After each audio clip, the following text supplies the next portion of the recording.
Say something podcasty. Something podcasty would be, I don't, let's see. I don't know how to, what AI is the better AI?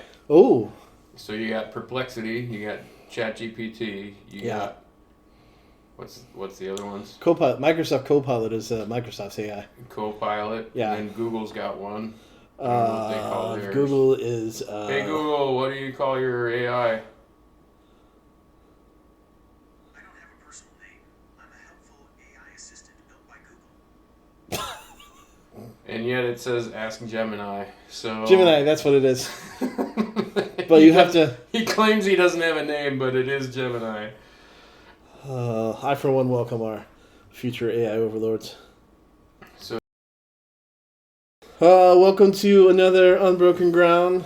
This is another gym talk for the month of November, and I know I promised that I kind of said we might look into Thanksgiving things. I didn't. That's a surprise I to didn't none either. of you. Jim didn't either. nope. Jim's here. We'll add Thanksgivings when we come up with them. Yeah, we got some Thanksgiving things. The sports nerd side of me, which Jim does not hang out in this side of my world, so I'm just going to share that for the first time this year, I have 3 fantasy football teams. This weekend, all 3 of them won for the first time this year. What? So I am pretty much the GOAT, and yeah. Okay. All right. I have recently found out that this week, bagpipers claim world record with AC/DC's "It's a Long Way to the Top." The world record that they achieved. Can you sing a few bars if it's a long way to the top for me? Nope, I cannot.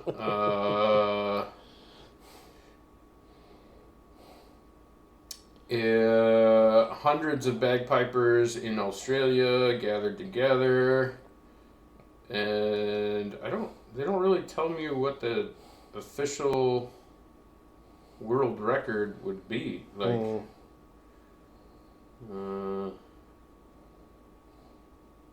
All right, here we go. 374 pipers. Ooh.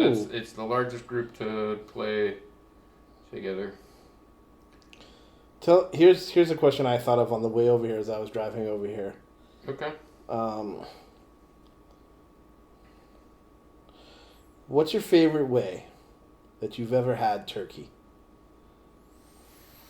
Favorite way that you've ever had turkey. I'm gonna just leave it broad. Okay. So you can go in lots of different ways, but Sure. favorite way you've ever had turkey. I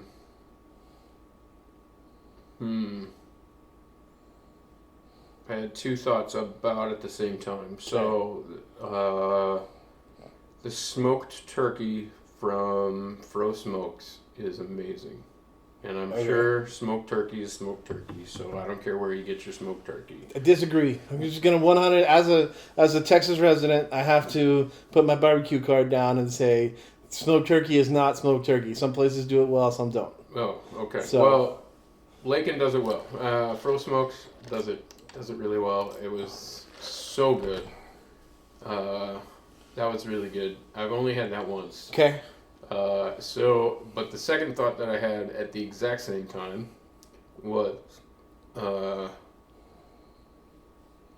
so you have Thanksgiving dinner, right? Yeah. It's usually in the middle of the day, Yeah. and everybody eats turkey and pork's out, and then the rest of the day you're just sitting around doing whatever. Some families watch sports, some families do whatever, but it's typically pretty laid back because everybody's way too full. Yeah. And you're just sitting around talking to family or whatever. And then you realize that it's like 7, 8, 9 o'clock and you're kind of hungry. And then the turkey comes back out cold. Okay. And the buns come out, or the rolls or whatever. Yeah. And the mustard comes out, and you start making leftover turkey sandwiches. That is probably Okay. To me, that's probably even better than the fresh turkey. Yeah. I just like those sandwiches. Like, it's just, Yeah. Yeah. yeah. So those are the two ways.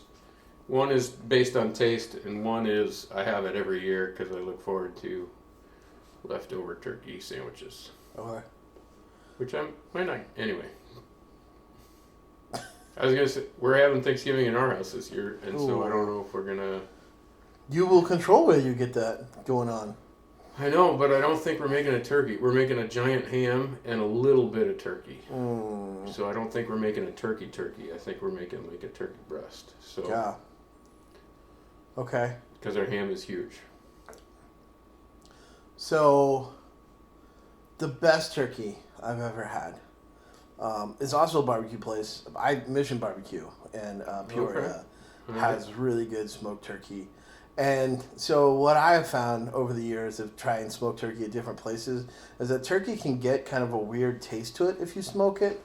I don't think I've had Pro Smokes. Maybe I have, but anyway, Mission Barbecue has really good here. It's a chain-ish. I mean, there's several different locations you can do across the United States, even in Texas now. And first place Callie and I ever had it was in North Carolina when I was down there playing paintball. But here in Peoria, they do a good job with it. So I also like the smoked turkey that is done by a barbecue place. Mm-hmm. The second one, and this one I don't know if it's real or not. What? Well, it's a childhood memory. Oh, okay. So, like, I might, like, so, like, nostalgia and, like, Sure. how you don't always remember things as right. well as it. Yeah. But so before everybody knew about deep frying turkeys, my uncle deep fried a turkey. And it was the moistest, like, tastiest turkey I've ever had. Oh, sure. And so, which brings me back to one Thanksgiving. We're quickly going to the worst turkey experiences that we've had because we had this together. I think I know what story you're going to say. One Thanksgiving, I was like, I want to recreate a deep fried turkey. And we made some mistakes. A few. One of them was we let Graham get the turkeys for us from, like, the food bank. And apparently these were, like, mutant turkeys. They were just so huge. I passed on this week, actually. I had to go to the food bank this week. Hey, you want a mutant 55-pound turkey? They were like... So we got to the frozen food section of food bank, and they were like, "You want any of this?" I was like, "No, we're shutting our freezer down. We just did our last group of the year. We're shutting our freezer down." And they were like, "But turkeys," and I was like, "I don't want any of your frozen stuff. Like, I don't understand why I have to convince you that I don't want this stuff." Like, yeah. So that was the first. That was problem number one. It was a huge turkey. Like. It was a big turkey. It was one of the biggest turkeys I've ever seen. And I didn't know what I was doing anyway. So, I mean, there's a good I had a chance... big family, so that was actually a normal sized turkey. True. I grew up in we did Thanksgiving big, so... Well, we did, I don't know, we didn't, our family never cooked the turkey, so it's, anyway. Yeah. Anyway, so I wanted to recreate... It was a big one. To recreate that, and I'm fairly certain that we left the... like gizzards and stuff and neck like inside of it even while we were trying to fry it, so it may not have turned out as good anyway because we didn't even know to do that. But anyway, we were also afraid that it was going to explode, and so we put it out in the middle of the basketball court at camp where the wind just wreaked havoc on it. And we also didn't know how much propane we had. We did run out of propane. So I do remember that. We ran out of... So it did not... It took longer than expected. It did not... And we didn't end up getting it cooked. And then we had to, like, put it in the oven or something. And even the one that was in the oven didn't get cooked. I think it was quite a failing on my part. not. And then I To be fair, I do believe Graham had the same amount of failing with his oven cooked yes, turkey. yeah, it was equal for our camp Thanksgiving dinner. We had no turkey. We had zero because turkey. 2 of us failed to be able to cook the turkey. Yeah. So anyway, I just remember as a child this delicious, tender, juicy, deep fried turkey and how good it was. So that, but I can't has never been replicated. So I can't say that, but I feel like that was my favorite turkey. Now, Yeah. weirdest turkey, Oh. Where and then we can go to worst turkey. Okay.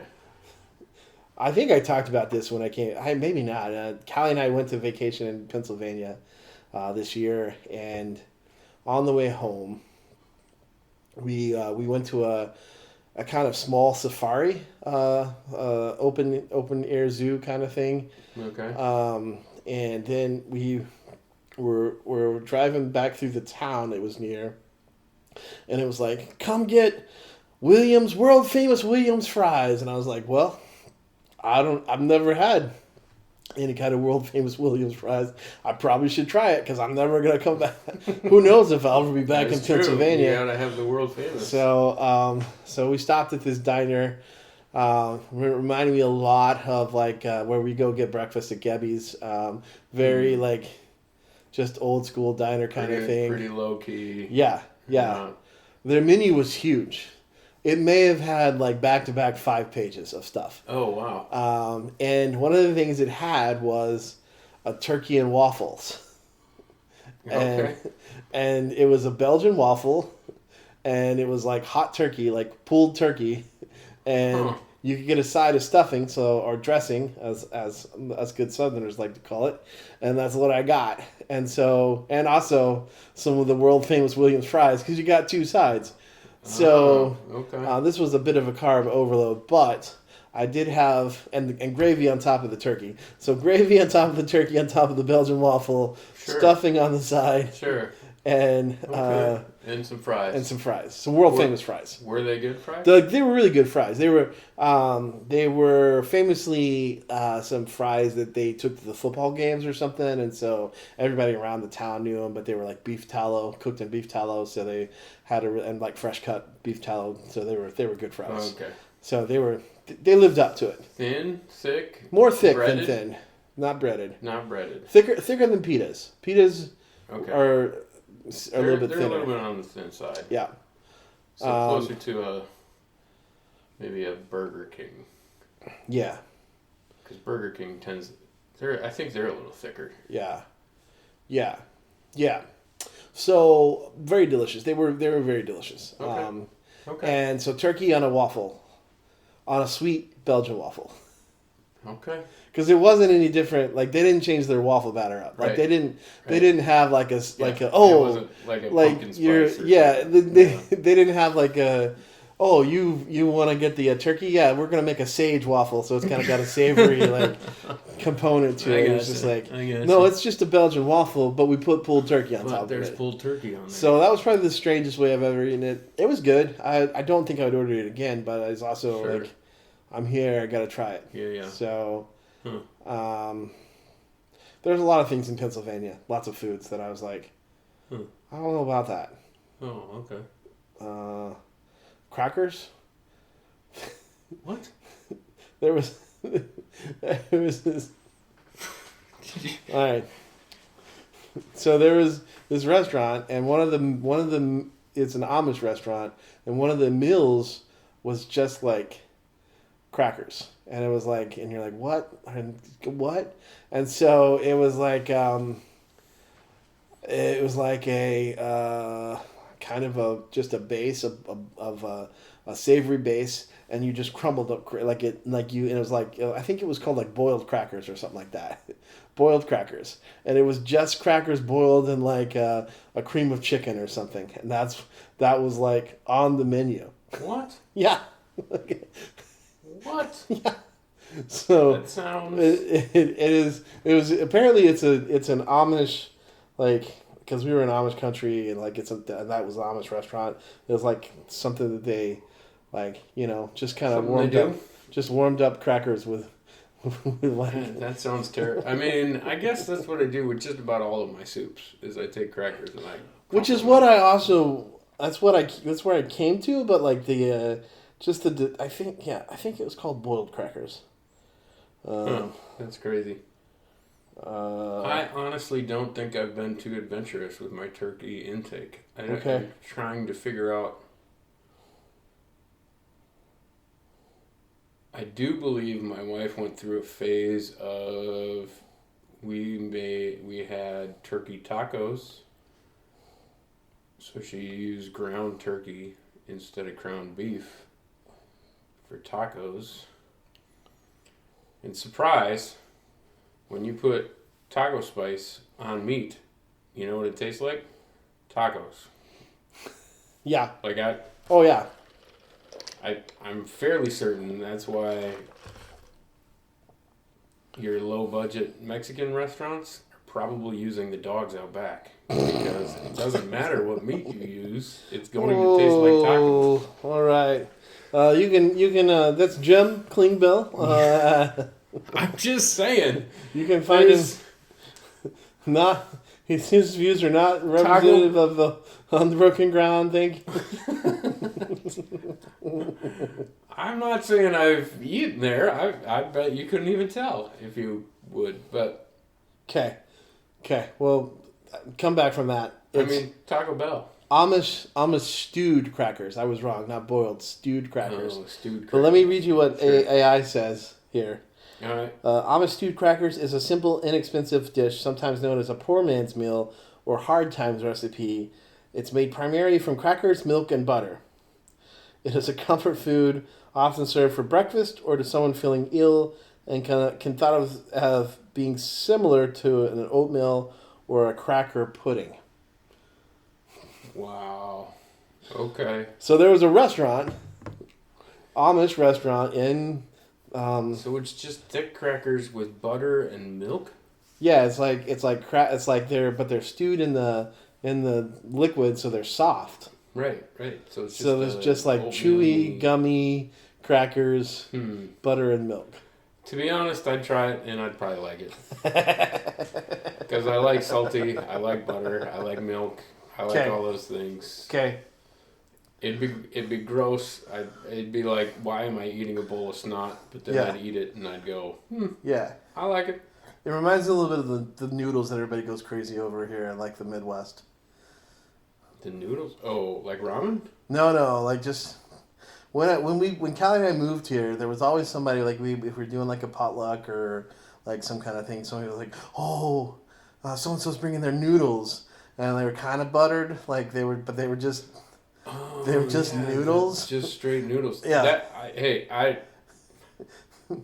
Which I did not. I never grew up with that. Yeah. So I think that's distinctly Illinois. Okay, culture. Central Illinois then. But you know what I'm talking. You know it now. I You're know like what you're just talking like about, 'cause there's some people then who also are like, oh my gosh. And I'm like, oh, it's unseasoned, unsauced noodles. It's just buttery noodles. I don't understand what this is.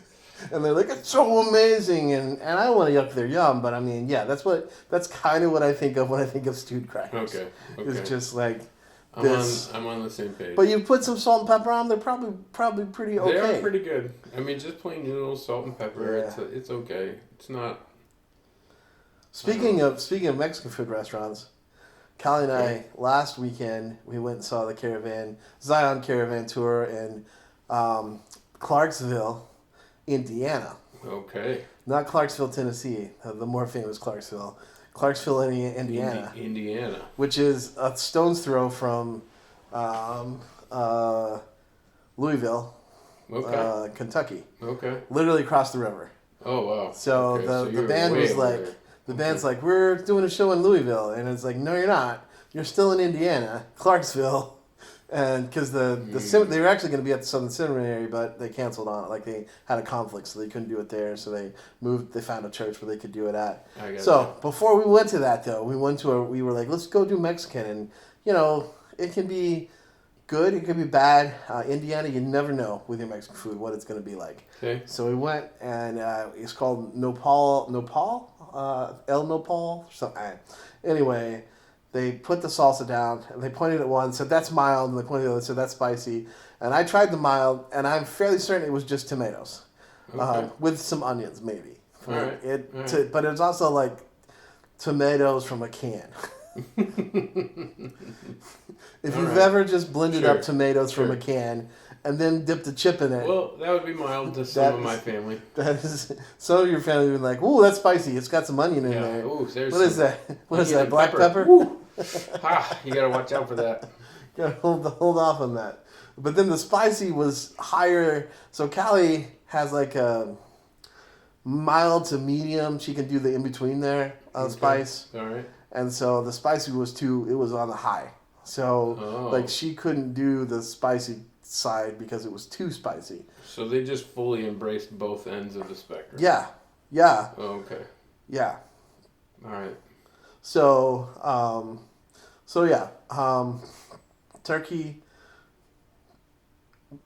I'm trying to think. I think when I think of bad turkey, I think like the old, like it's overcooked. It's like tough. It's tasteless. Kind of that oven that somebody has done that to. I Sure. haven't had it too many times. I don't think that way. I mean, Yeah. I've never really had bad turkey, but I definitely had dry turkey. dry turkey, yeah. And dry turkey just means you're soaking it in more, whatever, cranberries or gravy or whatever saucy thing you have. Mm. You're just dumping a bunch of that on there. I don't represent the South very well, and I embrace that. I realize I don't. But I do want to go on a Southern rant for a moment Oh, okay. because people make fun of me. About? The stuff that you eat with that you eat with turkey, that you make out of bread crumbs or pieces and make into a congealed. What do you call that? Stuffing? Yeah. Okay. Well, not in the South. Okay. It's dressing. Do you eat it for more than just turkey meals? Do you have stuffing at meals that are not turkey? Yeah, you can. Okay, that's why it's dressing. Well, Because I feel like the only time I really have stuffing is when it comes out of the middle of that turkey, which is stuffed in there. Hence, see, I stuffing. asked somebody else that's from the Midwest, and they're like, I don't think I've ever had anything that was stuffed actually in the bird. And I was like, well, that's why they call it stuffing. I was like, I don't think you can call it stuffing unless it's been stuffed into the bird. Yeah, I'm pretty sure that's where it comes from. Like, that's Like the reason it's stuffing is because it's stuffing. maybe now that they made instant, Yeah. maybe it. I don't know. I haven't watched Thanksgiving dinner being made in a long time. I mean, they have like stovetop stuffing, right? Like that's Right. the name brand of it. Like Right. I still would call it dressing. It's stove, Okay. like. Well, you can call it whatever you want. I don't But I'm care. from the South because, and this is just the way we do things because every soda is also a Coke. So, like, apparently in the South, we just you're like, that's that thing. That did throw my mom off. Diet Pepsi? What do you? She- Yeah, what do you want to drink? Oh, I'll take a Coke. What kind? Yeah. Do you want a Coke? No, I want a Diet Pepsi. Okay. Welcome to the South. Okay. So yeah, it's cornbread dressing. So and also it's made with cornbread. That's the only way to make dressing. Oh. Yeah, Well, I know. I don't know about the cornbread. Maybe Well- the cornbread changes things. I mean, it's just the right way to do it. Okay. I never really made stuffing. I don't know. I don't think I've ever had cornbread stuffing. I don't think I've ever had that I really know that wasn't cornbread stuffing or dressing. It wasn't stuffed. No. Sometimes. So, and this is also wrong. So You know what I've only had once in my life? What's that? Greens, Oh, collard greens. which are amazing. Yeah. What If- I remember is they were amazing. Mm-hmm. And I don't know why the North can't get on board with this whole collard greens thing. But they were amazing. I had them once. So what you might also do, which is also wrong, is some people cook the turkey and then they take the meat off the turkey and they put the turkey in the cornbread dressing and cook it in the oven. So instead of the dressing being in the turkey, the turkey goes in the is stuffing? in the is in the dressing. Oh, well, that's weird. It's also wrong. I don't like them being mixed but they do that. In fact Callie just showed up, but I think Callie's grandmother did that. So she was wrong for that. Turkey and dressing? Oh yeah, I didn't know that was a separate thing until I became an adult. But you didn't. But the dressing wasn't in the turkey. The turkey was in the dressing. Correct. Right. Well, because it's dressing, it's more important. So It was just in a big. Everything was just mixed together. so you didn't have a big turkey No. on the table? No. You just had a big old pot of dressing turkey? Casserole? Like a big casserole dish, and it was just turkey and dressing, like all together, And maybe chicken noodle soup. and possibly like, yeah, Other things? other things. So it was a big There might be some Thanksgiving hot noodles, dish. That's what it is. It's a Thanksgiving hot dish. Mm-hmm. Okay. but it's not leftovers. It is the main meal. It's not like oh hey, we carved the turkey, we ate some of it, now we have turkey left Yeah, over. a hot dish is a meal. That's Yeah, your whole. right. It's like it's a casserole. It's Yeah. Yeah, but I same didn't thing. know that. Like, I assumed that's how everybody ate it No. Oh. until I became an adult, and I was like, why are they separate? And then she met me, and I was like, that's not how you do it at all. Because Oh. there's only Well, one right and way. he doesn't even know what stuffing is, so whatever. That was going to be my next question. What's the difference between dressing and stuffing? Well, I've said it before, and I feel like it's got to Well, be. we Well, just, yeah, we just That's stuff- okay. we You had don't that have to whole rehash conversation. it. stuffing is stuffed. That's why it's stuffing, because it's stuffed in the bird. That's Paul's why. pretty adamant about this whole. There's a difference. Yeah. And I do not care. Caramel. It doesn't matter to me. It's Call it not. what you want. That's not true. You don't. See? Caramel Paul doesn't. cares. Caramel doesn't Oh. come out of a turkey, and caramel comes on the side. That's not a good comparison. Well, it's the Potato, same. potato. It's the same thing. That's not. It is. It's not. Stuffing and dressing are the Oh, exact same thing. that can't be true. All it's right. not true. I mean, walk down that instant stuffing aisle, and you're gonna find stuffings and dressings all mingled together. Well, that's because people don't know how to label things. Well, what do you want for lunch tomorrow? Oh, sure. Same thing I had today. He wants stuffing. Oh, that'd be Well, awesome. actually, would you like a gallon-sized bag of 5.5 cups of crushed cornbread? No. No. I'm making cornbread tomorrow. I'm making cornbread dressing tomorrow night Oh, for Well, I work. started it yesterday. okay. Okay. Never been in the bird, so it's not stuffing.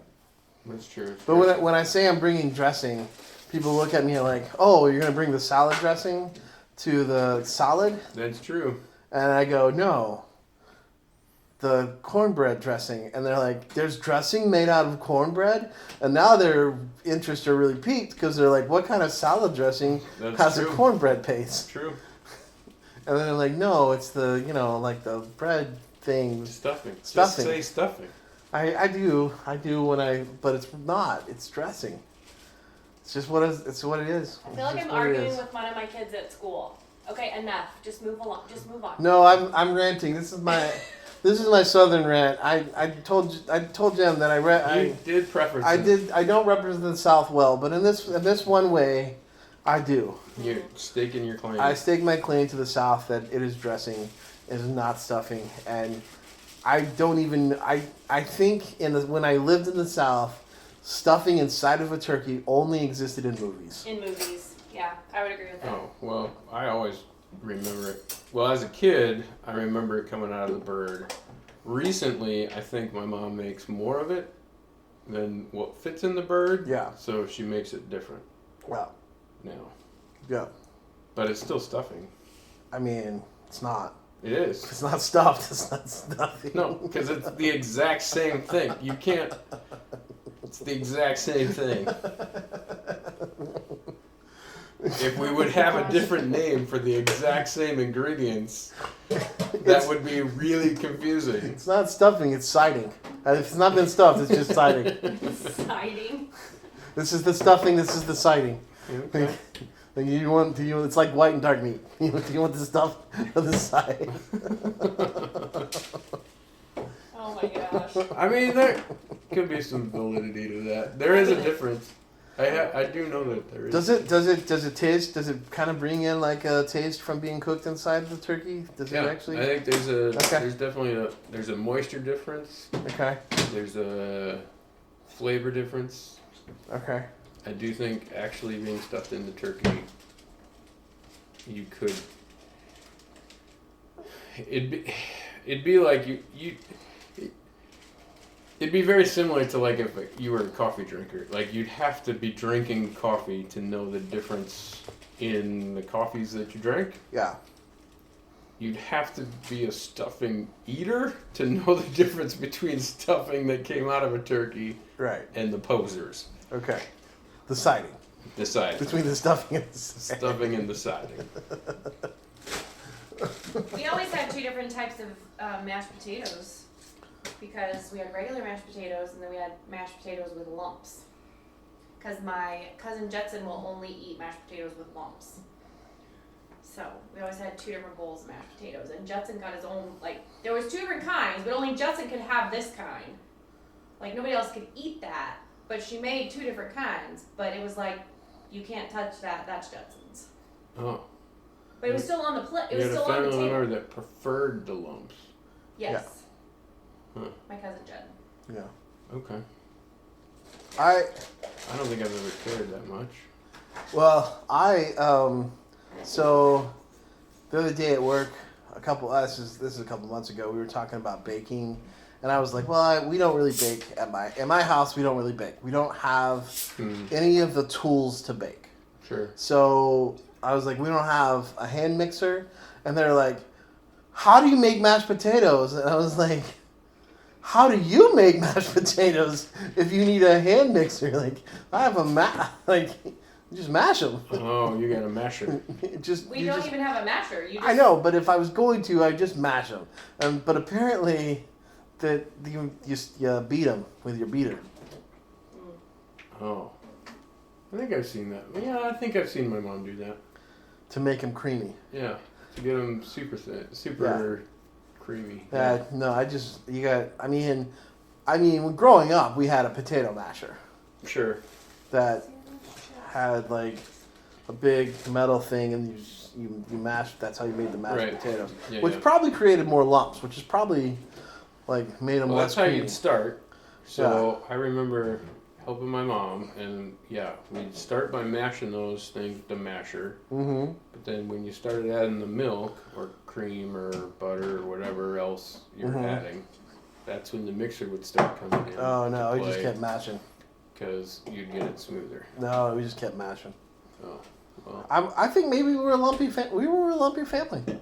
I mean, I'd imagine with the masher, you're not going to get all those lumps out. I don't think we want to.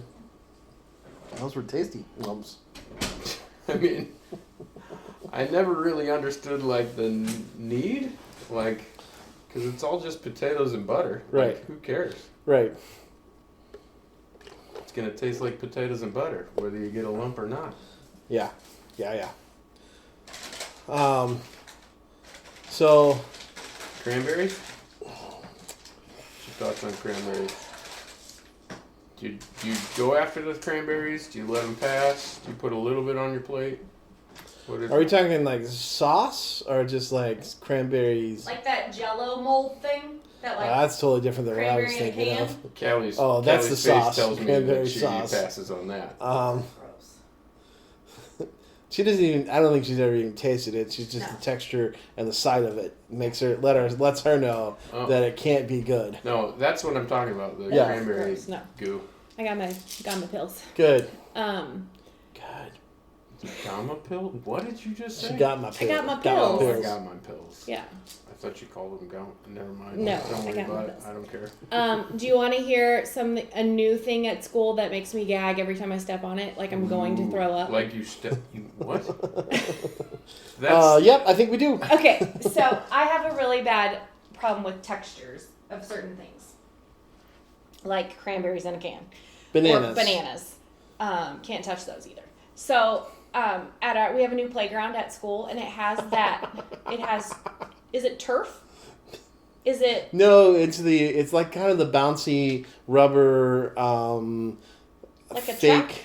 Yeah, kind of like it's it's reused rubber. Maybe. yeah, it's but I Is mean it chunks or a mat? It's a whole mat. mat. Oh, okay. So it has a It has, it has a a little much bit of more because it's new. spongy. I mean, It's a much more spongy walking experience than if you're just walking on the ground. yeah. So it's probably recycled rubber stuff. Yeah. I stepped on it for the first time last week because we just opened the playground like 2 weeks ago, and I stepped on it last week for the first time, and I literally went like this. You can't handle walking. on Oh, it? so it was Why? making me gag. It just felt so weird on my feet, and so I backed off of it, and I was like, "Oh my gosh, that's awful!" And my coworker comes around, and she's like, "Don't you love it? You could just bounce on it all day." And I was like, "No." So then I had to go get a jacket that somebody had left behind, and I literally was like tiptoeing, like, "Please don't touch it! Please don't touch it!" And I was going like this, like trying to find the jacket. And Wow. our principal was behind me, and he was like, "What are you doing?" I'm like, "I don't want to touch it," and I still can't to this day. Huh. Ugh, it makes me gag. That's And I have shoes on. I mean, it's not even like my feet are touching it. yeah. That's, It's just- I mean, there's something there. Glad you got your pills. Yes. Sure, that'll help it. It does it all. So I'm sorry. no, we're still you're Derailed. talking- Yeah, that's what this. yeah. You can totally derail this conversation. We're talking about cranberry sauce, and I'm neither for nor against it. I will probably take some if it's there. But like if Callie and I were just to like have a Thanksgiving meal together, just us, we probably wouldn't get any. Okay. So what I are think, your? I think I'm pretty similar. Yeah. I'm maybe one step closer to liking it though, because I never liked it as a kid. But then I started having it on my turkey, like I like a lot of cranberry stuff. yeah. So Then I started eating it, and I was like, oh well, you're not supposed to eat it like a Jello, like by itself. Oh yeah, I don't like Jello. Once you, shocker. Pudding either. If we're gonna name all the things, she doesn't like Jello or pudding. Or But she likes pudding enough that she'll fight through it to eat it. what And if it's yogurt. in the middle? If it's surprise pudding in a donut. Oh no, thank you. No. I never eat filled donuts. Ever. Jelly in a donut? No. No. Huh. I gotta leave this conversation. I'm gonna All throw kinds up. of fun surprises. Yeah. What else do I not like? Oh. Wait, how do you do mashed potatoes then? It's almost the same. No, it's not. I like mashed potatoes, not whipped potatoes. There's a difference. Oh, okay. So you like them thicker, not the. But not lumpy. Not the creamy. Right, not creamy. Not I lumpy. don't like the word creamy. You like them rubbery, like the mat that you can't walk Oh, well, this is fun. Let's make fun of Callie. I haven't. I'm not Actually, making. I'm the one who brought it up. You so. keep bringing it on yourself. I know. So. Huh. So yeah, I think it's a valued contributor to a good Thanksgiving meal. Good turkey. Yeah. A little bit of a lot of these fancy places, or they want to do like a fancy kind of seeming deal, like their sandwiches or something. They'll do like a turkey sandwich and put some cranberry jam or something on it, and that's pretty. I like dig it. that. I like it. So, just the canned stuff. I honestly don't have in my brain a profile of what that tastes like. because I just haven't had it, and so like Sure. I would eat it again today if he Yeah. was here, but it's not anything that like really sticks with me. Like, Sure. oh yeah, gotta have that. I don't like pumpkin pie. I'm still thinking of more things that I don't like. But I did have a question for Jim, and then I'm gonna leave. Okay. Jim, do you know No what? pumpkin pie. Yeah, no pumpkin pie. That's all right. Do you know what calf slobber is? Cat slubber? Calf slobber. Slobber. Calf slobber. Yeah. As in the drool that comes out of a cat's Yeah. mouth? Yeah. But yeah. it's a food. No, it's not. It is. And My aunt, or my Aunt Charlene, made all growing up, and she made chocolate meringue pie with calf slobber. But it's just Why? the meringue. But that's Why what would it's you just called. not say meringue where it's appetizing? Why would you have to taint it with... Because my family's from East Texas, and that's what we do. Welcome to the South, my friend. You just rename stuff disgusting things so people are like, I'm going to be hesitant eating this. Thank you. Just what we call it. I would Alright. say I don't think anybody in the South is hesitant. No. They just dive in. Calf slobber, who cares? Yeah. Yep. Yeah. All right. I mean, whatever. What is Oh. One of my friends went out east to see Jacob, or was doing a tour and was in Jacob's area, and so he stopped by, and they had Rocky Mountain oysters together Ugh. at a restaurant. Mm. I don't know if I've ever eaten an oyster. Um, I don't think I would, but Well, Rocky Mountain oysters Guarantee also you not haven't had a something Rocky that- Mountain oyster. yeah. I've had oysters. They're okay. I don't think Callie would like them No, I would not. I'm out. See ya. because that was a Thanksgiving too. I think that was the Thanksgiving that we had oysters. Ugh. I had a cousin who dated somebody from Seattle, and he had shipped them in, and they come in this to keep them alive. They come in a crazy space-looking, like a spaceship-looking thing, because they have to keep them alive. So, yeah, it was cool. I honestly don't remember if I remember the taste of oysters because of that, or if I just like them because of that experience. Ugh. Because it was just cool. All right, here we go. I'm going to. This is 36 from the Pioneer Woman. What? From the Pioneer Woman. What are you talking about? This is 36 non-traditional Thanksgiving dinner ideas to Whoa, wow your guests. 36 of them? We're not going to do all 36, Oh, but okay. All right. I'm going to read some to you, and I want you to rate them 1 to 5. All right. Well, I will tell you right off the bat. If there's a Chinese buffet or Chinese food in there, that's in the top 3 at least. Okay. All right. Well,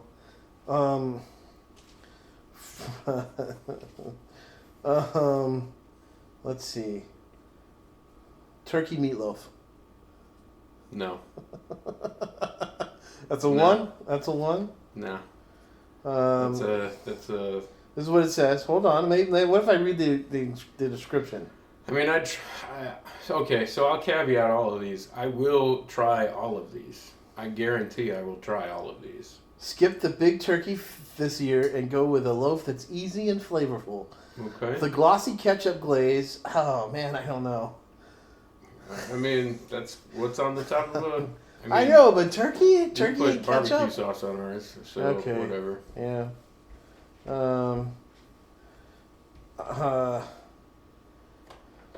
He makes this unexpected twist on a classic, a comfort food that tastes like home. No carving knife required. Okay. 1 to 5. We're sticking with 1. I mean, it depends on how you make it, I guess. Okay. I'm not a fan of it. Okay. Oh, you're. I mean, it's not high class. Yeah. Meatloaf isn't high class either. Right. I mean, it's just really, honestly, the biggest reason I like meatloaf is yet again for the leftovers because the Okay. meatloaf sandwich Better. is way better than the meatloaf. Like, All right. it's a good moment. Offering number 2. Roasted garlic and pumpkin hummus. No. That might even be under the turkey meatloaf. Okay. So we're going Roasted- down. Roasted pumpkin Yeah. and honey? Yes. No, just hummus. While you might not typically think of serving hummus on Thanksgiving, this easy appetizer is excellent for keeping your family happy while you wrap up the cooking. The roasted garlic adds depth. The pumpkin brings a touch of sweetness, and it's all around fall in a bowl. That sounds like way too many flavors and all of the wrong ones. Pumpkin, garlic, and hummus. I mean, garlic hummus, I get it, because Mhm. chickpeas are just chickpeas and you gotta add something to eat them. That sounds terrible. No. That's I'm just gonna let you know. I'm gonna butcher this name. Okay. Here we go. Casio e pepe pie. All right. Well, that doesn't give me any clues. This recipe tosses spaghetti in a rich cheese sauce with plenty of cracked black pepper, spicy, then bakes it in a springform pan until it slices like a dream. The result is gooey wedges with irresistible crispy edges. Baked spaghetti. Baked spaghetti. Baked spaghetti, but not spaghetti sauce. Just a cheese sauce. Honestly, turkey meatloaf is still at the top of this list. But served Turkey like meatloaf. it looks like a quiche. Baked Served like a quiche, like in a triangle. I mean, I cup. get it, but it's still just baked pasta. Yeah. So turkey meatloaf is actually at the top of this list still. Okay, here we go. I think I'm going to get you with this one. All right. French onion stuffed potatoes. Okay, that moves quickly to the top. All of the best part of French onion soup, sweet onions, melty cheese, and rich flavor, get stuffed right into baked potatoes. One bite of these cheesy, oniony beauties, and you'll be making them year after year. Yeah. Okay. I could go for that. Okay? However, I'm not huge on baked potatoes, so it's just barely above the turkey meatloaf. Oh, that sounds terrible. But I really do like French onion soup, so Okay. they balance each other out, I think. Ooh. Those are just latkes. Mashed potato pancakes. Had them before. I grew up eating mashed potato pancakes. Yeah. That's not so crazy. That's not a crazy thing. Chicken fried turkey. Chicken fried turkey. Yeah. So, yeah, I guess you take the turkey cutlet, you pound it out so it's kind of thin, just like you would like a pork tenderloin or if you're doing a chicken fried steak. Sure. And then you batter it and then fry it. Put gravy on top. All right, top of the list for sure. Because It sounds delicious. that sounds way better than a baked potato or turkey meatloaf. Shake things up with a crispy alternative to the classic whole roasted turkey. The breaded and fried turkey cutlets taste exceptionally delicious and served with a creamy turkey gravy. Yeah. Okay. Yep. That's definitely top of the list there. Have you ever had a souffle? I don't know. What the heck is a souffle? Do you want to try a snack? Since you're talking about weird foods. Apple cider donut. Yeah, because that's what Cashews? people want to hear is Jim chomping on cashews on a podcast. Sorry if you don't like us eating things in a podcast because Jim's about to try. Hey, last time we ate muffins. We had bud cakes. They were bud cakes. Butt cakes. Butt. Yeah. I was at Pancheros today. You could have got us some more bud cakes. Mm-hmm. Oh, What do you think? no. Okay, so he's only going to be eating 2 cashews. No, these don't go together. What is it? Apple cider donut cashews? Mm-hmm. I've had them. Oh. I don't need to try them again. The pecan cinnamon ones, those Oh, look good. yeah, of course they are. Anything with cinnamon and like pecans and honey, like yes, please. But apple cider The apple cider cinnamon donut. donuts. It- Yeah. I don't taste the cashew. No, It's just just a It sweet just apple tastes like- taste. I'm Yeah. eating a bunch of candy. So yeah, I don't know how to rate And this not one. even good candy. Like, it's apple cider candy. That's not... A cheese souffle. But I don't know that I've ever had a souffle. Yeah, how would you define... What's this? That's like a... It's like a pudding, isn't it? Like a souffle? Like a... Oh, What would a souffle be? what is a This is... Man, if we didn't lose all of our podcasters listening to this... A souffle is a light and airy baked French egg dish that can be either sweet or savory.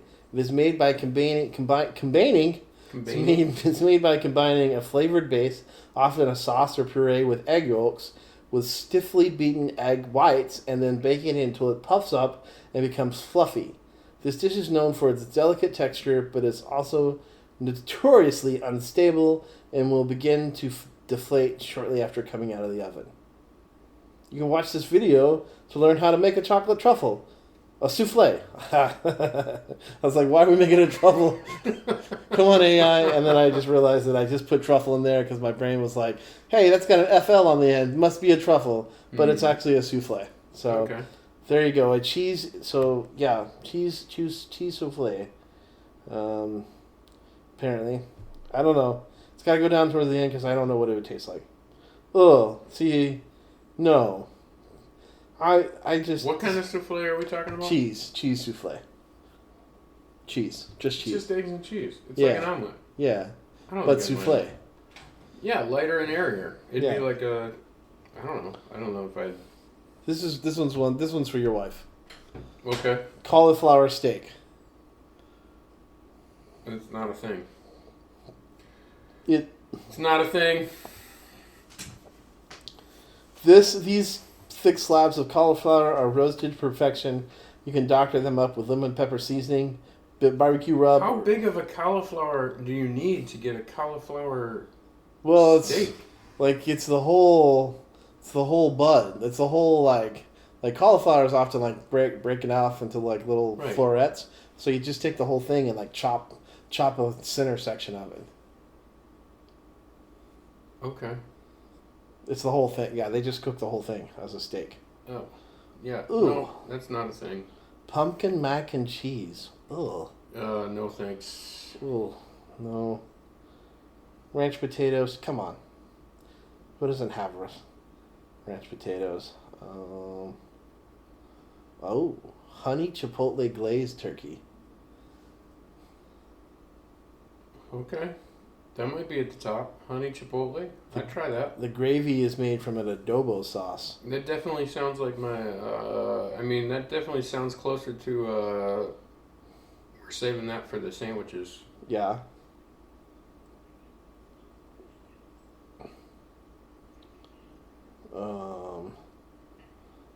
Pumpkin chili. I've had that. It's good. I wouldn't eat it for Thanksgiving, but sure. Pumpkin risotto. Again, I'm sure it's fine. Bacon wrapped turkey. Just a turkey just wrapped in bacon and baked. I mean, that makes just about anything good. We wrapped some ducks in bacon, and Okay. it's pretty good. Twice baked sweet potatoes.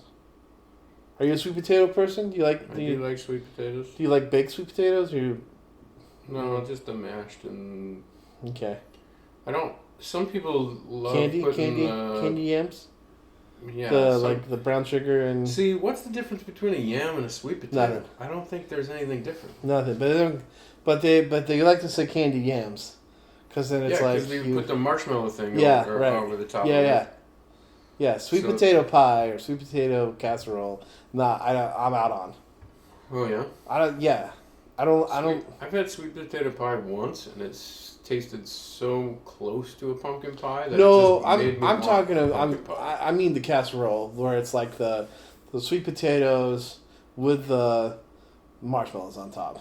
Oh, I'm out on those. yeah. I Sweet don't- potato pie, I would agree.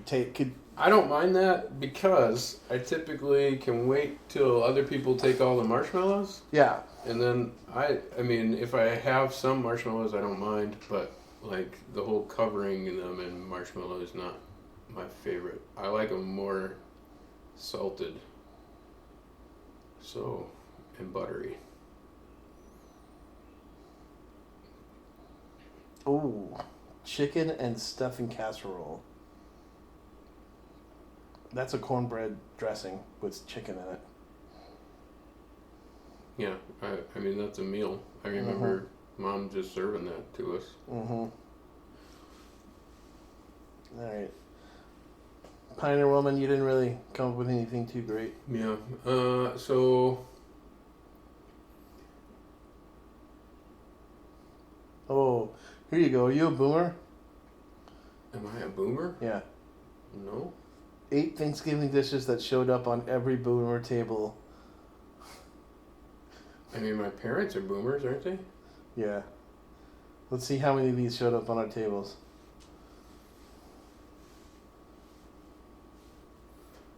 Oh, probably. Although we had a Jell-O salad with whatever was in the pantry. I mean, it probably seemed like that, but I know that the Jell-O salads that showed up are actually pretty intentional. Yeah. Yeah. Yeah. But we definitely had a lot of Jell-Os with a lot of fruits in them, Ooh. or there was one with walnuts in it. I think this one's going to nail you. Canned cranberry sauce served in perfect slices. Yeah, I think I remember slices. Yeah. It's usually Ooh. in a bowl, though. It's usually in a bowl. Yeah, it doesn't say it can't be in a bowl. But it's harder to do the perfect slices in a bowl. Yeah, well, I mean, like in a bowl, looking like a, like kind of like in a gravy bowl. Mm-hmm. Kind of, you just Right. serve it with a spoon. dish, like a gravy dish. Yeah, so you just serve it with a spoon. Sweet potato casserole buried under marshmallows. Oh yeah. Sweet potato casserole buried I mean, under somebody marshmallows. was always bringing that one because as Yeah. a kid, I do know that as a kid I loved that one because marshmallows. Mm. Giblet gravy that nobody wanted to think about too hard. I don't think Okay. so. I don't. Okay. I don't. That was not for us. Oh yeah, this. Yeah, this is this is still one of my favorite things. Ambrosia salad that was basically fruit flavored Cool Whip. Oh, that Cool Whips with Yeah. fruit in it. Although I would actually make it with like sour cream or something. I don't think. Oh yeah, sometimes sour cream or cottage cheese makes an appearance. Yeah, but that like Fancy Five is also what it was called because it was always like mandarin oranges, pineapple, coconut, maybe some cherries, and then like Cool Whip or Oh, sour yeah, cream. Yeah. Okay, yeah, I remember that stuff. Yeah. That's one of my favorite things. Okay. I asked Callie like if she had no clue what I was talking about when I was trying to describe that. But it was a mainstay at our family dinners, our Thanksgiving dinners. Green bean casserole with those crunchy onion things on top. Yep. Check. Still a favorite. See, this one is definitely not us. Oyster dressing that divided families. Oyster dressing? Yeah. It generally involves bread cubes, celery, onions, herbs, and fresh oysters mixed into the stuffing. No. At Christmas, my grandma would have oyster stew, which is really just a bunch of butter and milk with a little bit of oysters in it. Maybe some onions. I don't remember what else is in there, but it's basically just milk, butter, and oysters. Mince meat pie But that's Christmas, not Thanksgiving. Mincemeat pie? Nope. that contained actual meat. Nope. I think Callie's dad loves mincemeat pie. Oh yeah. Like I don't think it might. But he really likes it. I think that's what he likes. Usually Callie's mom will make it for him. So 6 out of the 8 for me. Okay. Uh, I don't really know. We're at a point of who knows what our new family traditions are going to be. We're at one of that fun generational switches. So I don't know what'll happen, especially with Marshall and Rebecca getting married. I don't know what traditions we're going to start up or whatever. I mean, what are the plans? You guys have Thanksgiving kind of planned out? What's on the schedule so far? I think my wife is. We're staying here. I Okay. think my wife is calling everybody over. Okay. I don't know if we're doing actual Thanksgiving or like the Saturday. Yeah. I have no idea. Callie and I are staying here because we went to Texas last Christmas over the New Year's, and so Sure. we're not traveling this year. But so I don't know what we're doing. Yeah, I think Graham's camp will be full of family because I think Graham's families are coming out too. Yeah. So I don't really know what Thanksgiving work looks like, Yeah. but so you start a new job, or your Did. job has changed. Yes. Callie is Changing jobs. changing jobs Yeah. and still struggling through a little bit of health stuff. Yep.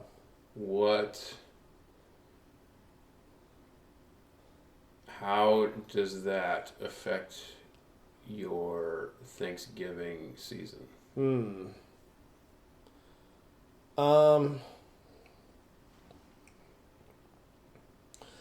Yeah. I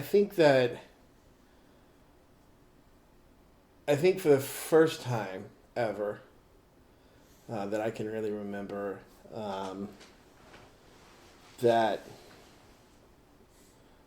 the times so I'll need to say this whole statement or it won't make sense, but this is the first time that I can really remember being on the other side of things that we prayed for and being able to hold both the tension that I felt before the answer to the prayer and now living in kind of the, oh, look, we're seeing these things.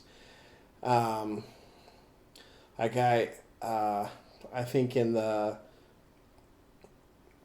this time it's a little bit different because a lot of the big things we prayed for a lot of times had to do with like, oh, I mean, the biggest one I can think of is when before we came to camp, and I was like, I thought I was going to be a pastor. The church was like, nope, just kidding.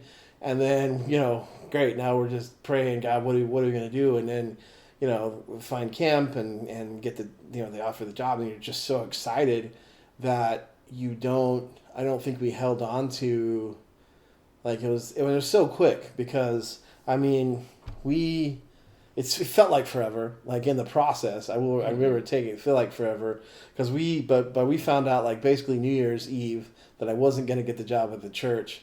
We started looking, and I think we came and did our in-person interview on January 21st. So 20 days, like we thought it's forever, but looking back now across the journey that I've kind of you mentioned, it's like no, that was nothing. Like, right. And so there wasn't even like a, I mean, and we were young and dumb, and so like, there wasn't even any opening for like maybe God's just not going to do anything at all, or maybe God's teaching us something else, or maybe God's got, it's just like, yeah, God's got something, and then 20 days later, here it is, and then, 2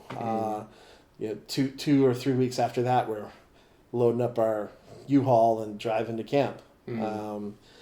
And so sitting in this kind of season,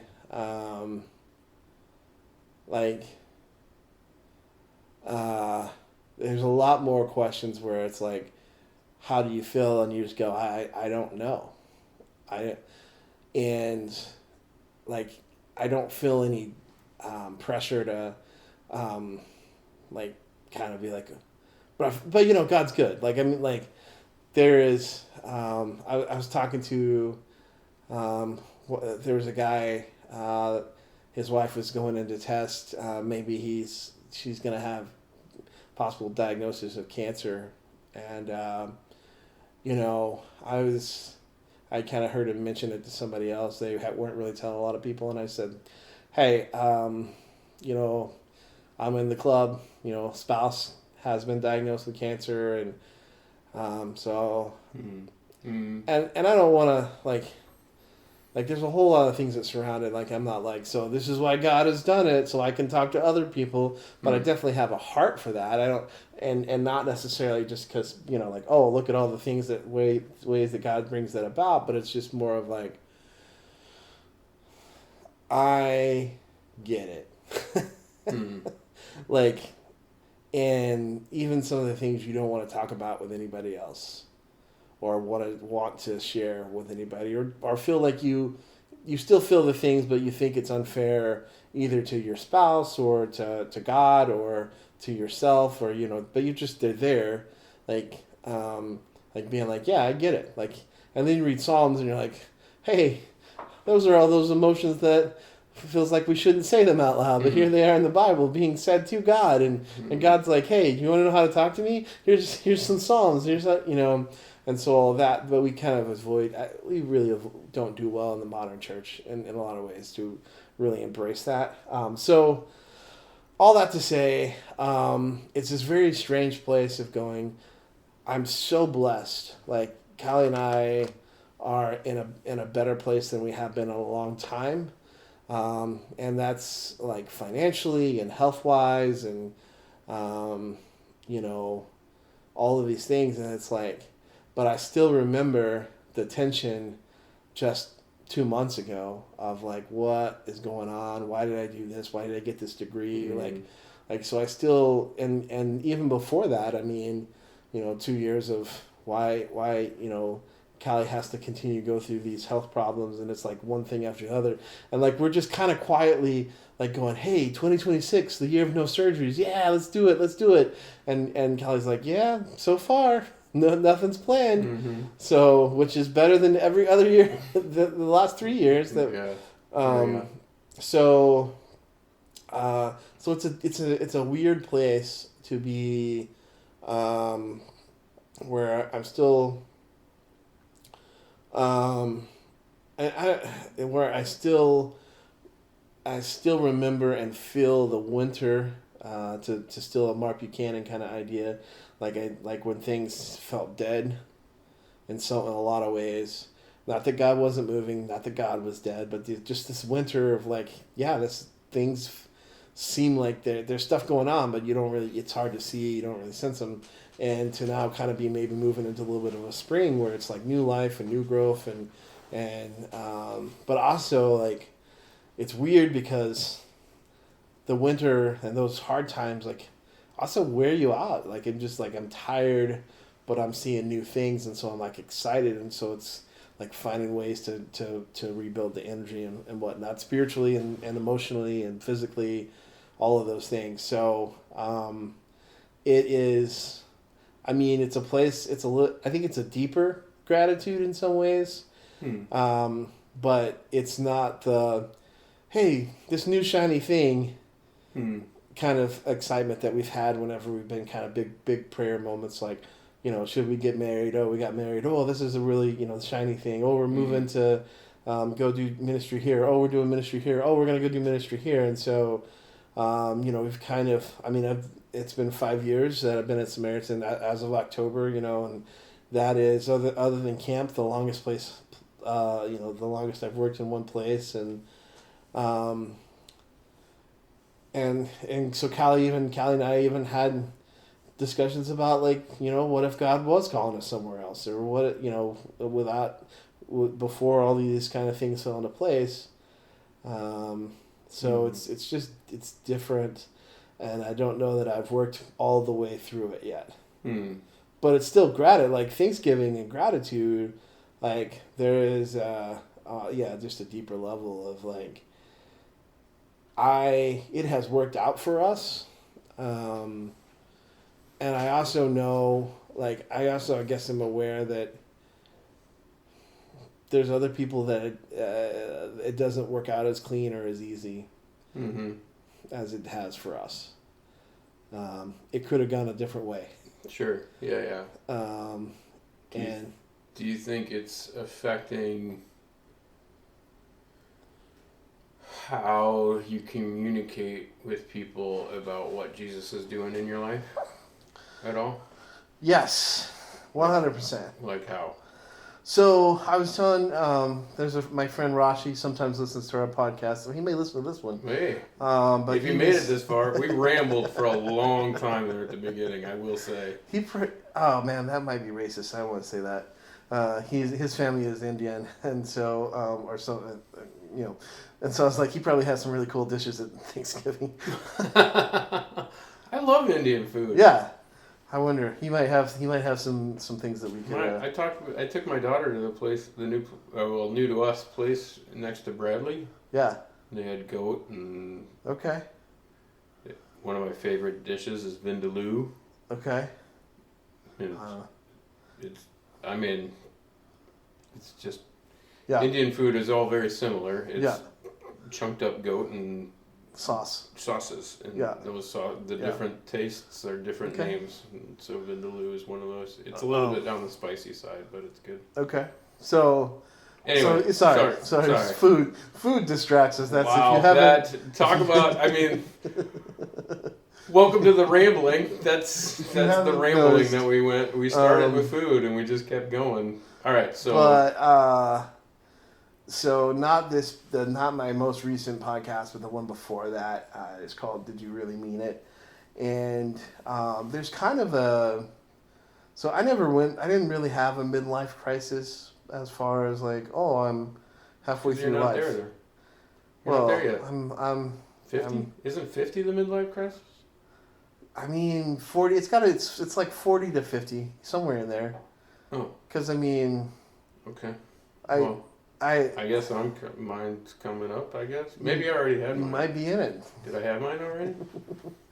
I don't know that I've had like I just haven't had like I gotta change jobs. I'm tired of I didn't missed out on so much of my life. I really don't see you saying that in the next 5 years either. But Oh, yeah. but anyway, but there's a spiritual kind of like midlife crisis, and he and I were talking about it.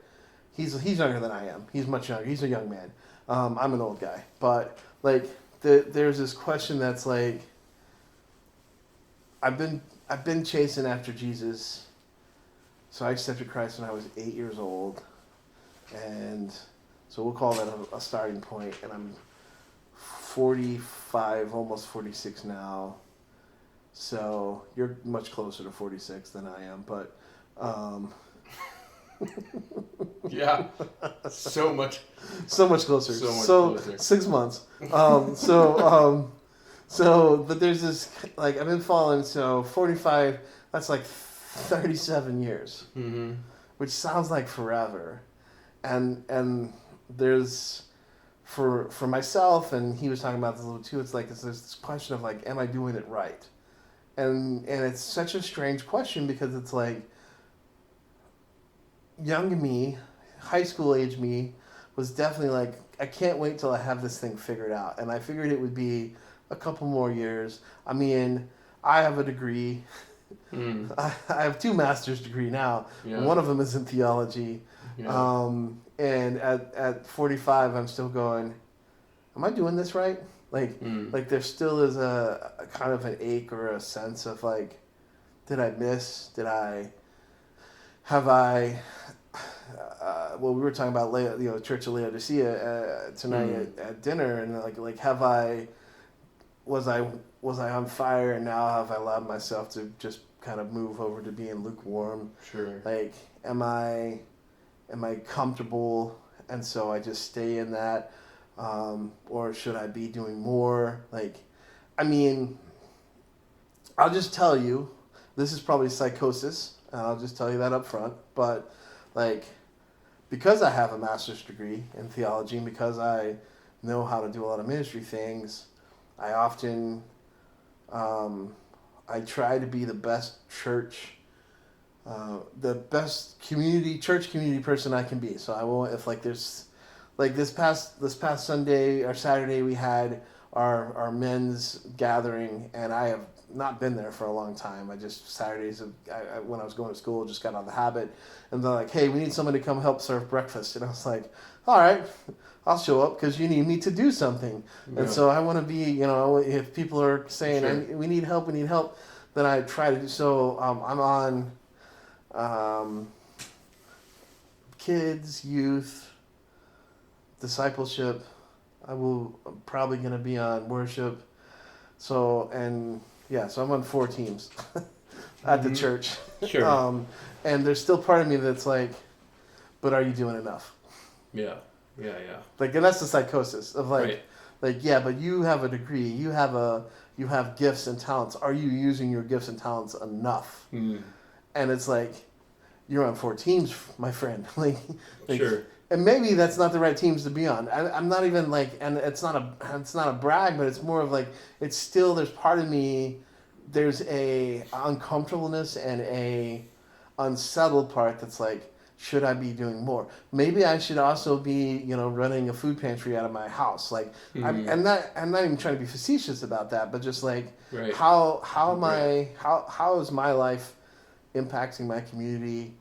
I'm doing all these things. Discipling a couple of guys, filling in when I can to speak at youth, and do this podcast that I hope encourages some people. And like, there's still part of me that's just like, is this all I should be doing, or should I be like, am I living up to what God wants me to do? Sure. And so it's like this whole like mid spiritual life Mm. crisis of, Mm.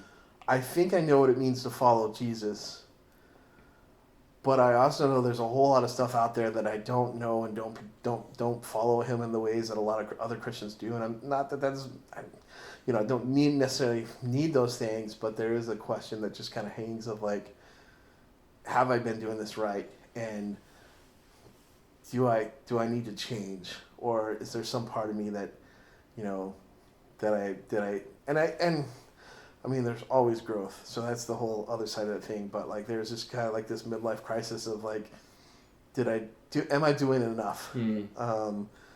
You know, So do you think that is one of the reasons it's hard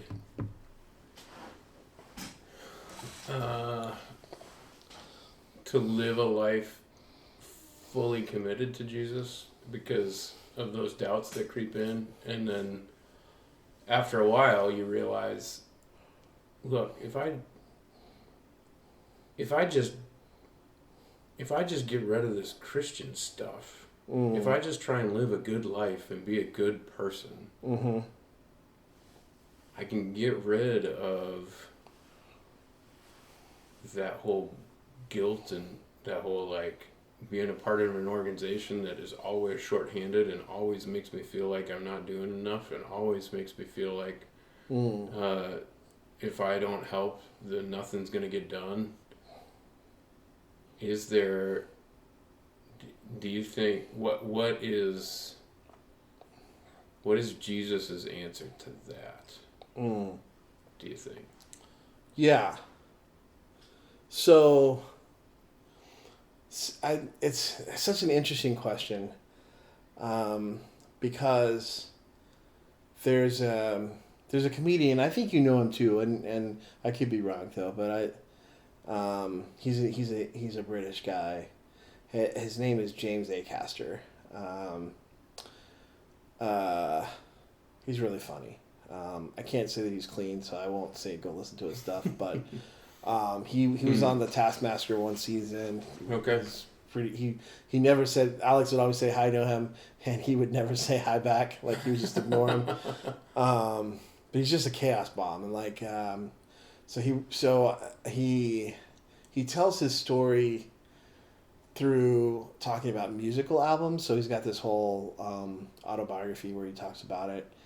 And one of the things that he talks about is his eventual unbelief with God for 2 reasons.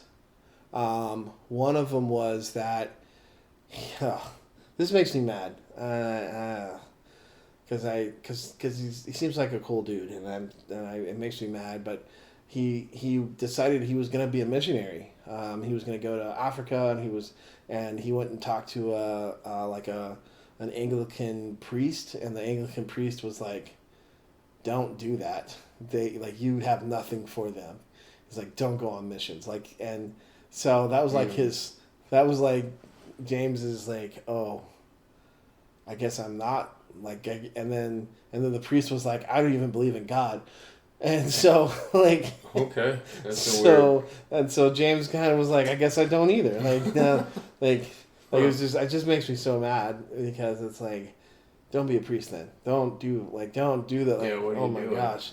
So, but then he still lived with a lot of guilt, and so he found himself as he was telling his story through music and talking about how he had kind of overcame his anxieties and dealing with guilt and stuff. And he was like, "I realized that I just was holding myself with these standards, these morals, and so I just gave up on God and on anything like that, and suddenly I was free." And so your question of do you want to be free? And I do want to say, and I don't think you meant this at all, but I don't feel chained by all these things. I just have I do feel there's just a question of, am I doing this right, kind of thing. But I get what you're saying too. Is and so so it's such an interesting thing to me because I think there's a very, at least common movement along a lot of modern thinking is well, if you just get rid of the Jesus things, then your life will be better because you're not suddenly feeling guilty about the urges or the thoughts or the feelings that you have. You just feel whatever, and that's okay because you're human, and that's what humans feel. And so I do think there's some modern people that would be like, yeah, get rid of this Jesus thing, and suddenly you're free. Right. So I go back to Jesus' words. I go back to two things. Jesus actually talks about what freedom is, and the freedom is that freedom to be able to pursue life with Him. Because if we don't have that, we are stuck. We're still going to be chained to something. We just don't know, really what that is. But then also I think about the disciples. After Jesus does, feeds the 5,000, and then he's like, "By the way, all you people here that you're following around because you like the food I gave you, you're gonna have to start drinking my blood and eating my body." And all the disciples, all his followers, or all the other followers, are like, "All right, we're not. You're crazy, man. We're not hanging around you. We're getting out of here." Right. And he looks at his closest, the 12, and he's like, "You guys gonna leave too?" And Peter's like, "Look, Jesus, I don't know what you're talking about. I'm just as freaked out as those guys that are leaving, but I do know that you have the words of life. Yeah. So this is where I've got to be." Yeah. I just talked about that on Sunday with our youth group. In John he says, "You are the Holy One." Yeah. What am I gonna? Yeah. Where are we gonna go? Where you have the answers. Yeah. I don't understand the answers you're giving us right now, but I know you have them, so I'm going to hang around till I do. Yeah. And so there's a little bit of that too. There is. I think maybe that gets to. Just to maybe answer my own question. Yeah. I think that also points to maybe what a full life is, because sure, if you're just going to focus on the human-oriented religion part of Christianity, Right. it's gonna be overwhelming. It's gonna be overbearing. It's gonna feel like it's gonna fall apart. Yeah. Because you're looking at the human portion of it. Right. The stuff that he's asked his ambassadors to take champion of, but we do it imperfectly. Mm-hmm. And so whatever church you're in or whatever place you are or whatever nonprofit, I mean, however you're serving Jesus, I always has that you could be doing more feeling to it. Right. Because we haven't achieved perfection, but we all have a taste of it. Right. We all have know ideally what perfection should be. And so I think what I would argue is, as we think about Jesus feeding the 5,000 and using those passages in there, Jesus says to the crowd and his disciples, but mainly to the crowd, of you guys are following me because I fed you. But there's a different bread that I'm talking about. Right.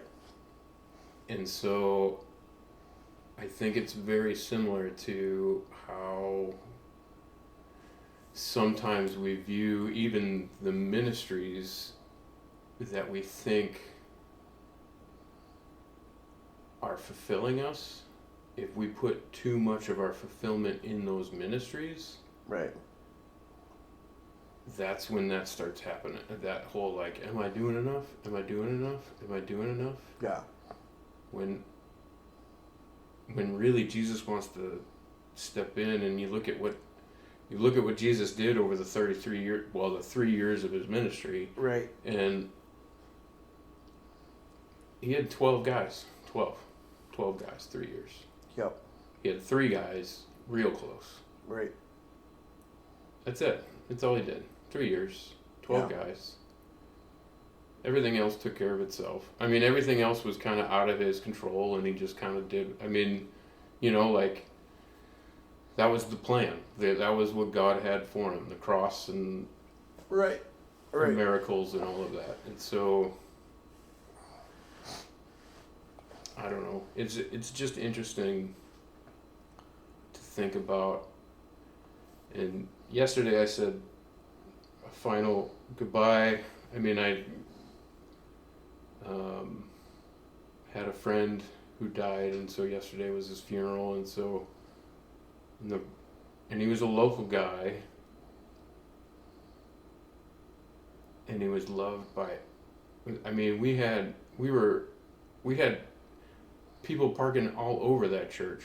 I mean, it was packed in there. And it's just,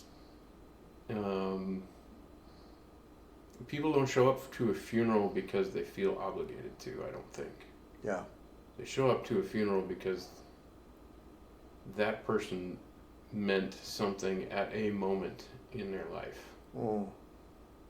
One of the guys that showed up, I didn't even know, I didn't know how he was connected to him, but he shared the story at kind of over dinner. He grabbed the mic for a second and said, hey, basically he said, Wayne's the reason that I'm married now, because he asked me the right question at the right time that made me evaluate what I was doing with my not quite wife yet. And so, just a simple question. Yeah. I mean, who knows if Wayne remembers that? I don't, Right. who knows? I mean, Right. If you would have asked him, hey, do you remember that? Maybe, looking at you, but Yeah.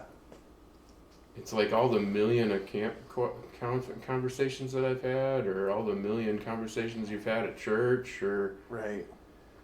just out in the lobby, or, whatever. You just, that's where that true bread comes from. It's just those moments of it, and we don't get to know that, unfortunately. Right. A lot of times. Sometimes he allows us grace, and we get to see a ministry grow or thrive or do what we're trying to get it to do or whatever. Yeah. Yeah, I think that's one of the hardest things of doing ministry, is that sometimes you see, sometimes you don't. Yeah. Sometimes you see the difference. Paul in Corinthians, 1 Corinthians talks about that. He's like, some plant and some water and some tend it while it grows, but Mm. but everyone, all the glory still just goes back to God, and it just is. It's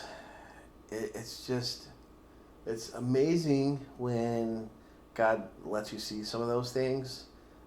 Just kind of like, hey, just want to remind you, this is why you do what you do. After crazy times and all that, and then you're like, oh yeah, that's why you do what you do. That's why we do what we do.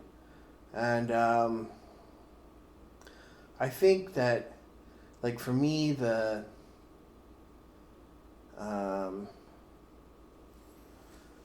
I think the hardest part is, well, and you know this about, I mean, we both live this life, so this won't surprise you at all, because we love camp. I love camp life for some of the same reasons you love camp life, which is that's just always, you just never know what the next day brings. It's always changing. So, like, if you don't like what you're doing today, It's true. you can probably do something I different was walking tomorrow. around camp this morning, and my daughter called me and said, "Hey, you're supposed to be subbing right now." I was like, "Oh." Yeah. Not every day is like that, but that's how that went. So somehow I missed that 100%. So, I think that in the midst of, like, going through the trials and the trouble, and just like putting, like, some days it was just, I was putting one foot in front of the other and trusting, and there's nothing I can do. I can't change a lot of these things, and I'm trusting God's got something. That there's also a sense where, like, when that's all that you can do, that's I think where you also grow. Like, okay, now I'm starting to see some abundance. Now I'm starting to see some room. And and it's like, I've been following Jesus for this long, but this has been a different period than I've ever experienced. And now, as I'm coming out of that period, or it feels like I am, don't want to give God any ideas. Yeah, but not that he cares what I think. But as I'm kind of moving into this place where there's more space for emotional energy and physical energy, and kind of like just the, not even, I don't want to say the joy of life, but just like the lightness of life is I'm more aware of people who are experiencing things that take that away, and try to walk beside them in that. But also, like, it's kind of like, oh, I've been stuck doing, like, I've been walking through the valley of the shadow of death. Me and God, we've been walking together, and that's. But now that I'm coming out, and it's like, he's the theme verse for our Sunday school class is he those who trust in the Lord, he will lift them up like they have wings of eagles, and they'll run like youths, and and it's like, when you get into that point, and now all of a sudden it's like, yeah, you're getting the wings of the eagles point. Like, what does that look like? And then how do you respond to that? And how do you do that well? Because you've been like, I've just been like, it's hard.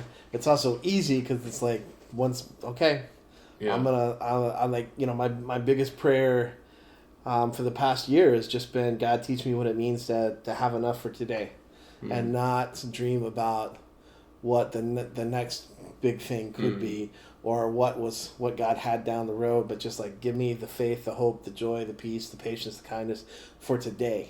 And now it's like, still want to do that, but there's a lightness, there's a newness, a growth, that an excitement, to see where God's taken, some of the, like, the new position I have, it's connected to my degree in a lot of ways, which it's a position that didn't even exist when I started that whole journey, and it's like, okay, God, it's a position that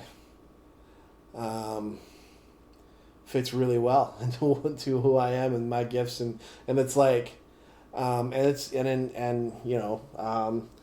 in ministry my whole life, and so even though this is not like a top tier salary for some Fortune 500 company, it's still the most money I've ever made. Which again, so if you guys are listening, I've been in ministry my whole life. It doesn't take much to be the most money I've ever made. Yeah. Like it just doesn't. So. I think my kids are, well, whatever. It doesn't matter. Yeah, because it's never been about the money. Yeah. Like it's never been about the money. It's been about, and I mean, so there's definitely like this newness of, almost like, what are the next 5 years going to look like? Because this is different than what we were walking, and it has a different feel to it, and we're still not done. There's still some battles to be fought, and still some, when you're as old as us, Jim, sometimes health, you just never get back to being fully healthy. I don't know what you're talking about. Okay, hop along. I think, yeah, I don't know. And that was like 10 years ago. So that was 10 years ago. Sorry, you probably had something profound to say, and I've derailed it. I don't know. I don't know.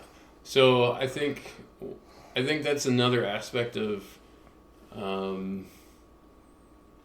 I'll say, because I've used it before, so I'll just keep using the same, putting those kingdom eyes on. I think it's the same idea, is we get distracted by what we see through our worldly eyes a lot. Yeah. And sometimes that's the good ministries that we're a part of. And sometimes the things that we're looking at are very good. They're just not moving forward in a way that we want them to. And I think,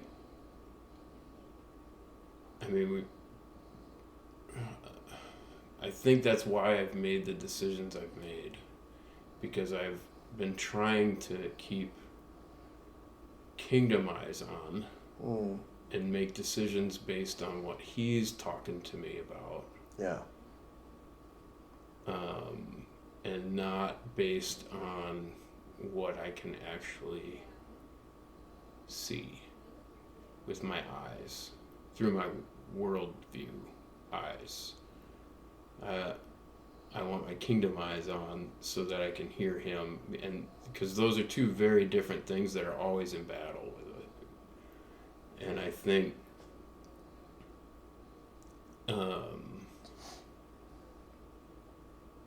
when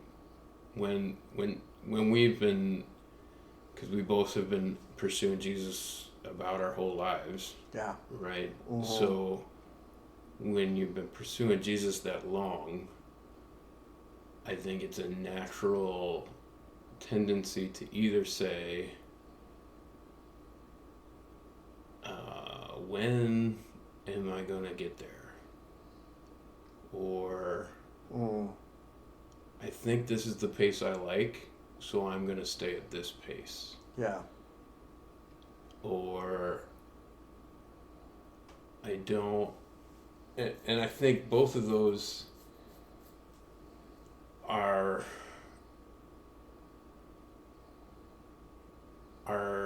potentially detrimental to Jesus developing our faith. Yeah. Because he's constantly drawing us closer to him. And I mean, you were at camp for a while, so you know that every year at camp, it's a different, very intimate way Right. that God says to you specifically in every role. Luckily, full-timers get to guide cabin leaders or summer staff through that a little bit, because Right. we know what they're going to go through, Yeah. and so we can kind of guide them. Mm. And so we can kind of show them the intimacy of Jesus, but Jesus is still talking to them very intimately on their level, Right. or at their point and about their stuff.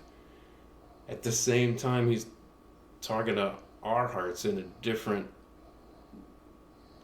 and sometimes that's 2 months before summer staff gets there, or sometimes that's, I don't know, while they're there, and then other times it's after they're gone, that faith, that just that individual faith piece of, I know you don't know how this is going to work out. Mm. I know you don't see the end. But that is exactly what faith is. Yeah. You know, like that's the space that we get to fill with the faith in Christ, that he's got it covered. Yeah. Good, bad, whatever. I mean, Yeah. that's the interest. I think that's the interesting thing about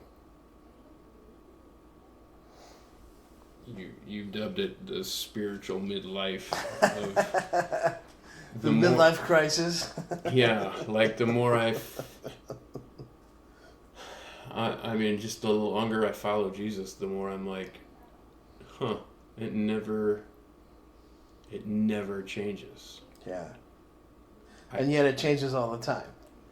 Well, I mean, like, that whole, like, if I get comfortable, if I get to a point that it's like, this is my routine, Yeah. this is what I do, this is how Jesus moves in my life, Right. it's, to me, that's when a bunch of selfishness starts sneaking into my life. Mm. Because I've started putting, like, I got it together on the throne instead of Christ on the throne. And so he kind of wants to introduce some of that chaos. Maybe not chaos, but seemingly chaos, so that he can step into your life in a very specific way for you and me, I mean, and all of us, and say, this is what it is. This is what faith is right here. And having watched you and Callie and you guys go through it, it's been encouraging, because it never, I mean, it probably wavered in the dark corners of this room or whatever, but you know, like, Yeah, and you were honest about it, if it how you were feeling, but that whole, like, you never presented yourself like you were like, I'm done with this. Right. Forget it. I just want out. Yeah. Yeah. And it's funny. So, like, the other side of that too is that, like, I'm working with 5th graders and 6th graders, and I'm discipling a ninth grader right now. And, like, part of the crisis, the midlife crisis, is me going, what did I need? What if I could have heard, if I could know what I know now? Like, if I could take some of the lessons, just a smidgen of what I know now, and give that to anybody that I talk to that's young, like what. And so it's funny because I see a lot of, like, I see a lot of myself, especially, God put me and this guy together for this discipleship relationship. Like, he just kind of asked, hey, I want to do this, and we figured it out, and one of the things that I've been challenging him, because I'm like, oh, you're me. like I didn't tell him that, but Right. I was like, He knows now. yeah. I don't think he listens. He's, Oh, well, yeah. One day he might. But like, I was. So we had a I can't remember if we talked about this on the podcast or not. I know we had a conversation about this. So where if we talk about the podcast, if you listen to my podcast, I just keep saying the same things over and over again. So welcome to my podcast. Not really. He says it better. What I said, He's like the gospel. It always, it's just always relevant. So so the question is like, what does it mean to follow Christ, or what does it look like to follow Christ? And as I was talking to him about it, like he was like, "Oh, I guess I should stand up when or talk to people when they use Jesus' name in vain, right?"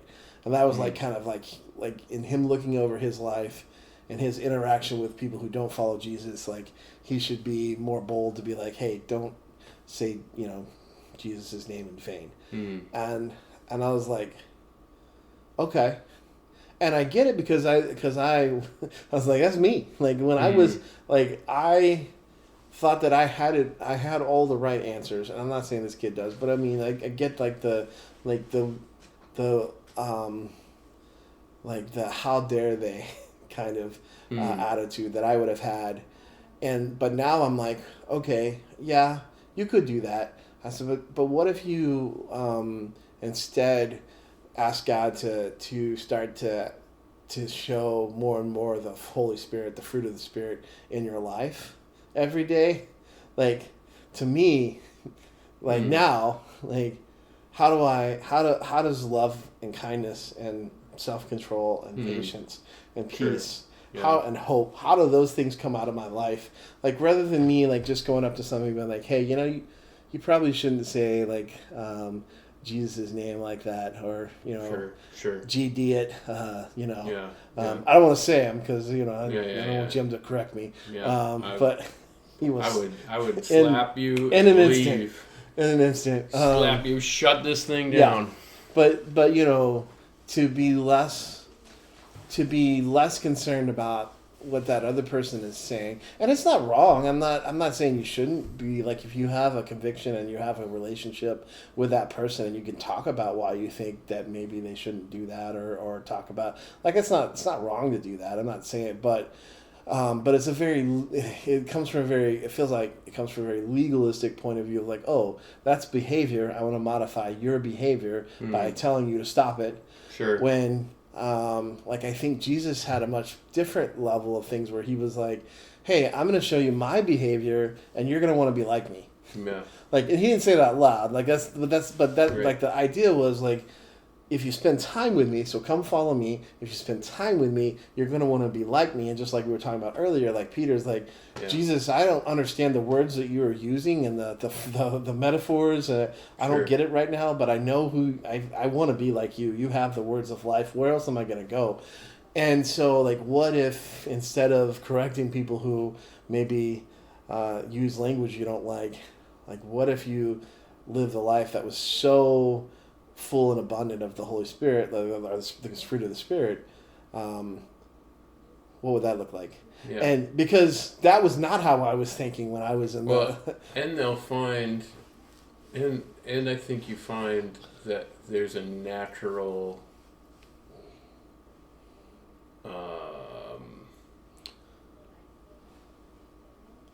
that stuff dissolves naturally. Right. When they start rubbing shoulders, when they start wanting to be around you. Yeah.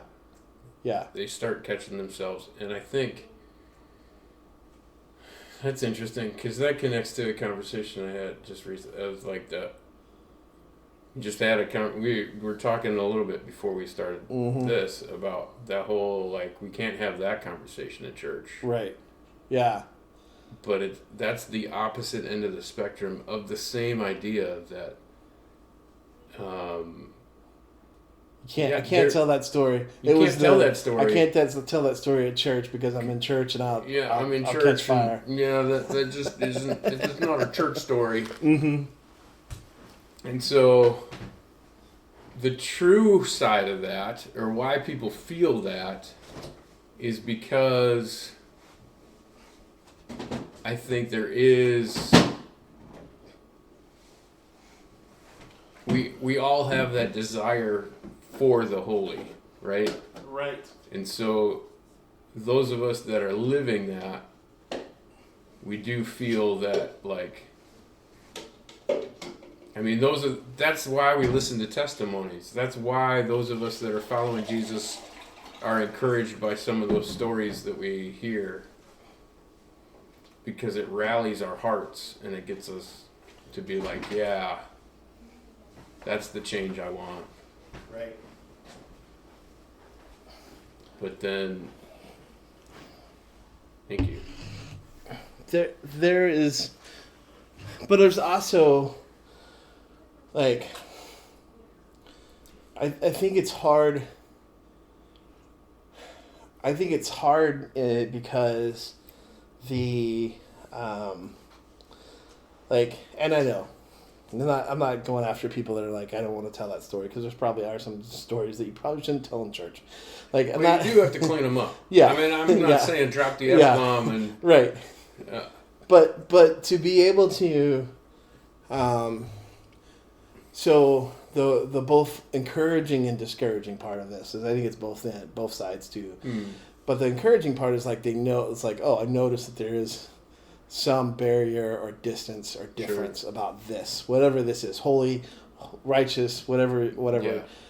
The discouraging part is that it's like, well, we can just put a line, and when I cross the church's barriers, then I got to be holy and righteous. But if I leave, like, and again, I'm not going to those people, or we force it on people, or we Yeah. say, right, you must act like this to be a part of this group, or you must act like, Oh, or you yeah. must do this, like, right, so, and there again, both of those have the,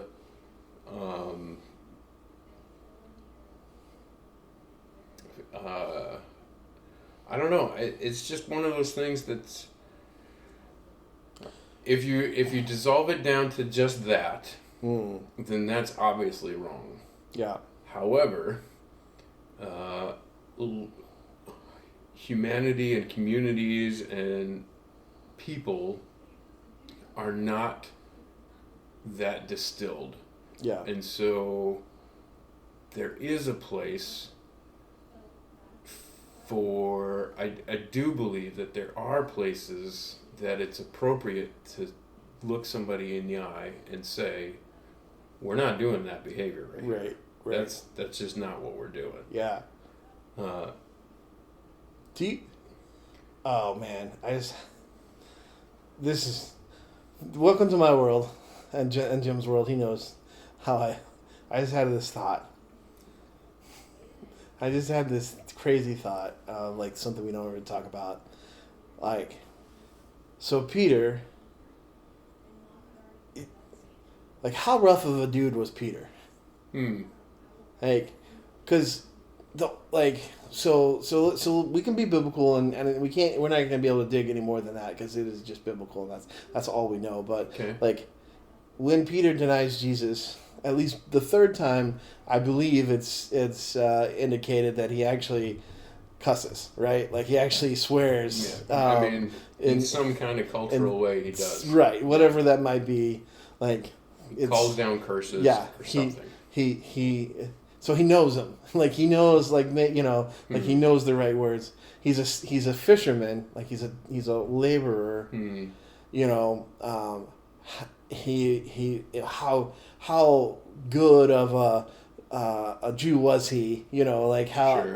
Right. like, he may have been pretty rough. I mean, he lived among laborers, and so maybe it was different back in Jesus' day, but there is certainly, like, a blue collar kind of, like, they just have a different kind of way of looking at the world and talking about the world, and the words they use and all that kind of stuff. Like, I mean, even so, you take someone like, so you've got, Peter, and you got Andrew, you've got James and John, both.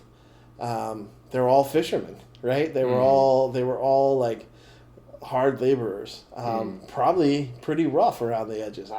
Maybe not. Like, I mean, maybe they were Sure. fully prim and proper, but it feels like that's not who Jesus. Like, Jesus called some people that probably were like bothered by the other people in his group. Like, I'm sure that there was someone in the 12, not just Judas, but others who were Sure. like, Jesus, or like, Peter's a jerk. Why does he Right. get to be the Yeah. closest one to Jesus? Like, Yeah. like, he's a hothead. He's a, Yeah. you know, and so because I imagine like like there's a sense that people are like, oh, I have to clean up so that I can be around Jesus, and I feel like that Jesus is like, nah, like, if you come follow me, you will clean up. Like, that's It's that's both just and. It's you will, and but that's what I'm saying is I think that's where we need to have yeah, the right right, set of eyes on Right. because it's both and. right. Did They- Jesus go and hang out with sinners? Yeah, Absolutely. yeah, What did he say at the end of every healing? Yeah. Don't yeah. sin anymore. Don't keep sinning. Yeah, Just stop it. right. And so there's Yeah. a both and.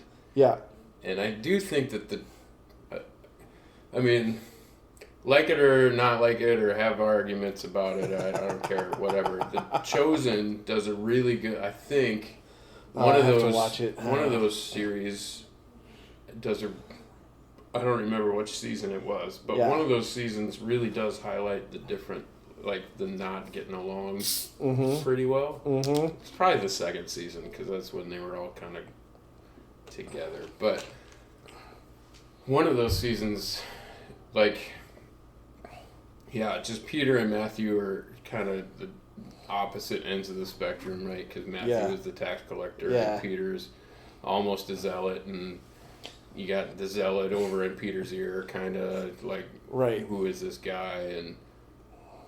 And they really do kind of reflect that really well because every conflict is subdued because of what Jesus, who Jesus is, Yeah, and their focus on him.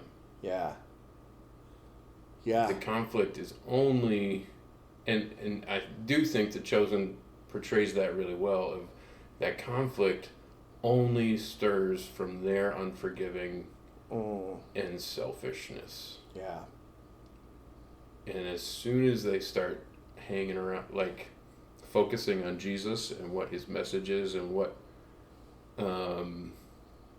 they're doing as a group with him as a leader and they're his chosen, all of those differences fade away.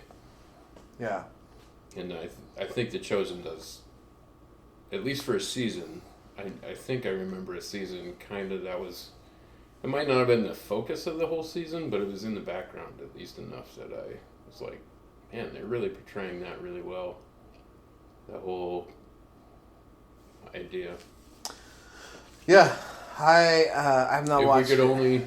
I've not watched The Chosen, so I'm. Well, then I- I'll stop talking about it I'm because who not- cares? I'm not. I'm not as.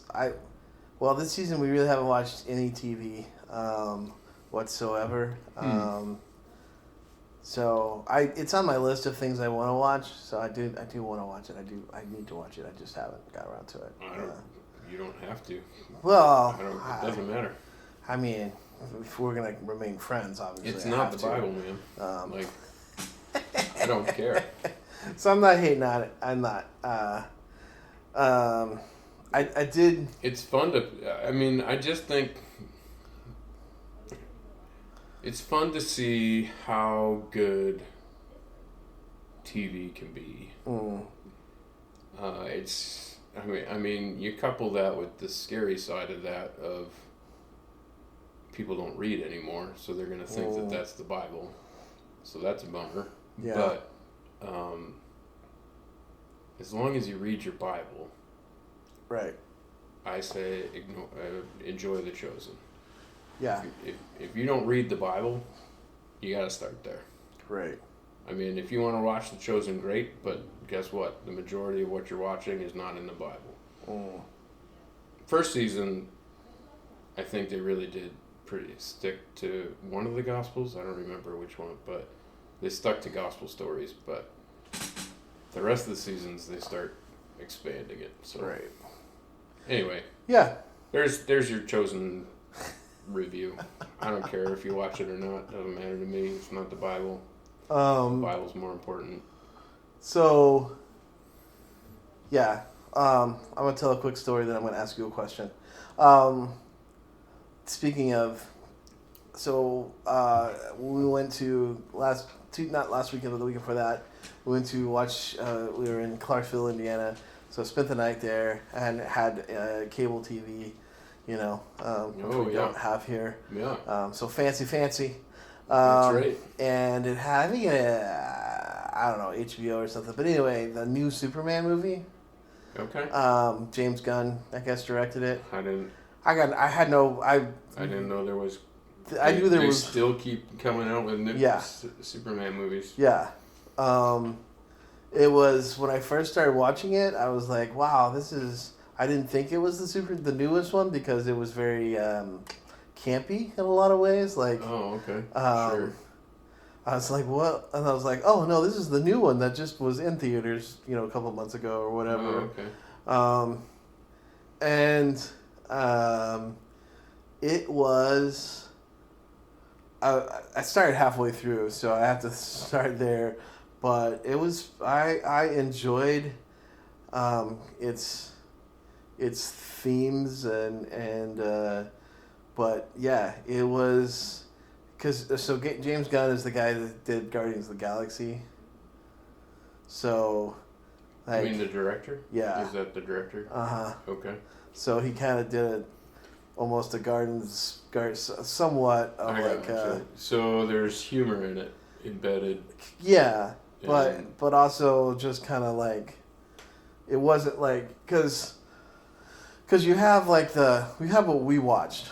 If you remember the what was it? Batman versus Batman Superman? versus Superman, which was super That was super weird. super serious and dark. And then all the other Batman movies that have been coming out have also been like so this was like Yeah. bright colors and happiness and Oh wow. Okay. like Yeah, it was yeah. very different. So very Sure. totally different. And so I liked it. I generally Alright. generally don't like I generally don't like Superman as I just don't. It's not my favorite superhero. It's never been. But I stayed up. It's because he's invincible. It's Yes. silly. Yes. You have to come up with villains that are so ridiculous to kill him. Well, or Kryptonite. Yeah, that's true. So I forgot about Kryptonite. I mean, I don't care. Whatever. Okay, keep going. That's So how much of a comic book a movie guy I am. I do not so care. I haven't watched a ton of things, but I did watch You watched that? that The newest movie, Superman the newest is- Superman, You, and it was decent. you'd give it a thumbs up I or a horizontal? yeah, I would give it a thumbs up. Okay. I would say watch it. Yeah, it's because it's a superhero movie that doesn't really take itself like super serious. Okay. So I like that. I like. Some people don't like Marvel. Like some people don't like 4, 3 or 2 because it's not serious enough. So I'm just like I like the Yeah, funny that would parts. be terrible to have Yeah. a silly comic book movie. Mm-hmm. But people don't like it. So, all right, that was a movie review. All right. If you want to, James Gunn, if you want me to go ahead and send the money directly to me, that'd be great. Appreciate it. Yeah. Yeah. If you don't go see the movie, Yeah. just send Paul. Yeah, you can just send me the money. Just and, send Paul $10. I'll tell you the plot. Superman wins. Oh, okay. In case you Is there a villain?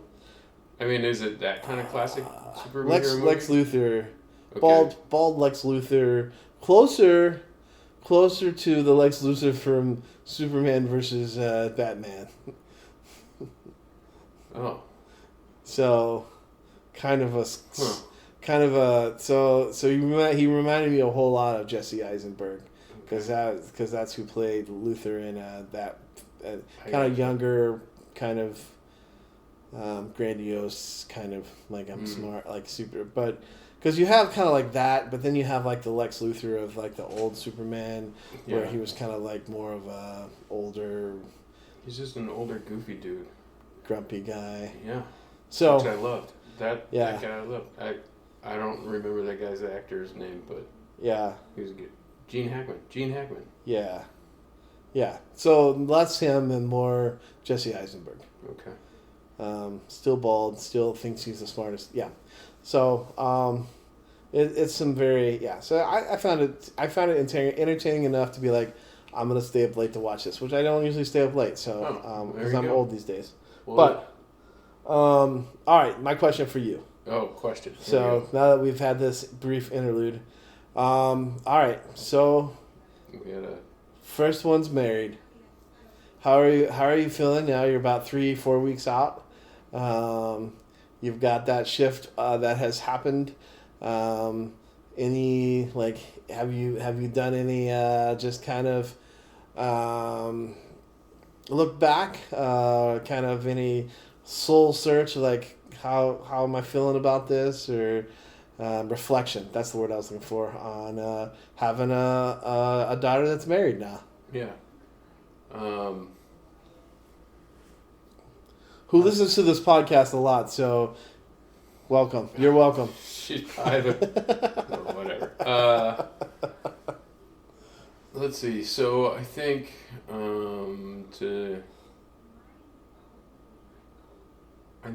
actually the thought that I've had the most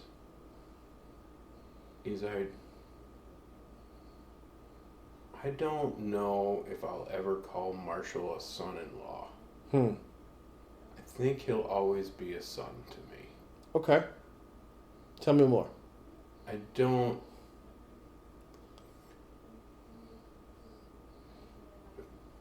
Because I don't.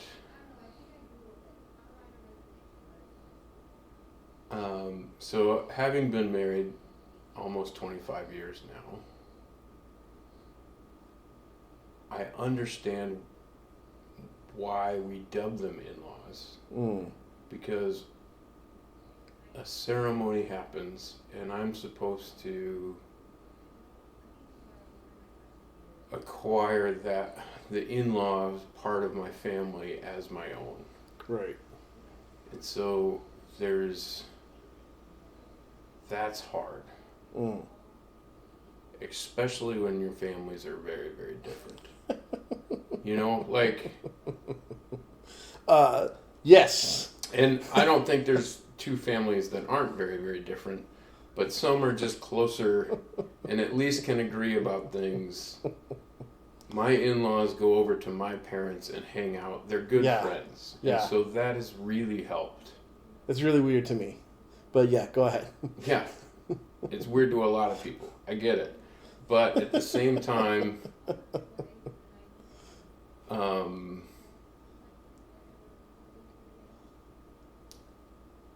so I understand the whole, like, how do I call these parents my parents when they're in-laws? Yeah. Because they don't think like me. I mean, if I'm brutally honest, I don't really enjoy some of the ways they think. And that's not to say that I enjoy everything about the way my parents think or how I think as an individual. But, like, it's just one of those things that, like, now you're all family. And so being on the flip side of that, being a dad, I know Marshall and Rebecca have been praying and pursuing Jesus, and I respect who Marshall is, and so it's really, I mean, my biggest thought is, how do I get him to see that I will do anything for him, Mm. just like my kids? Yeah. And so I don't think son-in-law will ever come out of my mouth Right. if I ever introduce him to somebody. Yeah. You know, like it'll be, Marshall is my son. Mm. He married to my daughter. Mm. And they'll be like, well, that's weird. Yeah, well, he'll clarify it for you, I'm sure. But they're, you know, like it's just, they're both Right. and. They're both of equal value to me. Mm. So you would say, like, the title son-in-law, like the in-law, like there can be a negative connotation to the in-law part, so you don't want that to be like this. I is think like, so. Like you don't want that to be part of that relationship. Like you don't want this to be like, well, I begrudgingly you married my daughter, so Yeah. I guess I have to like you. Yeah. I mean, I don't want even a split second of that.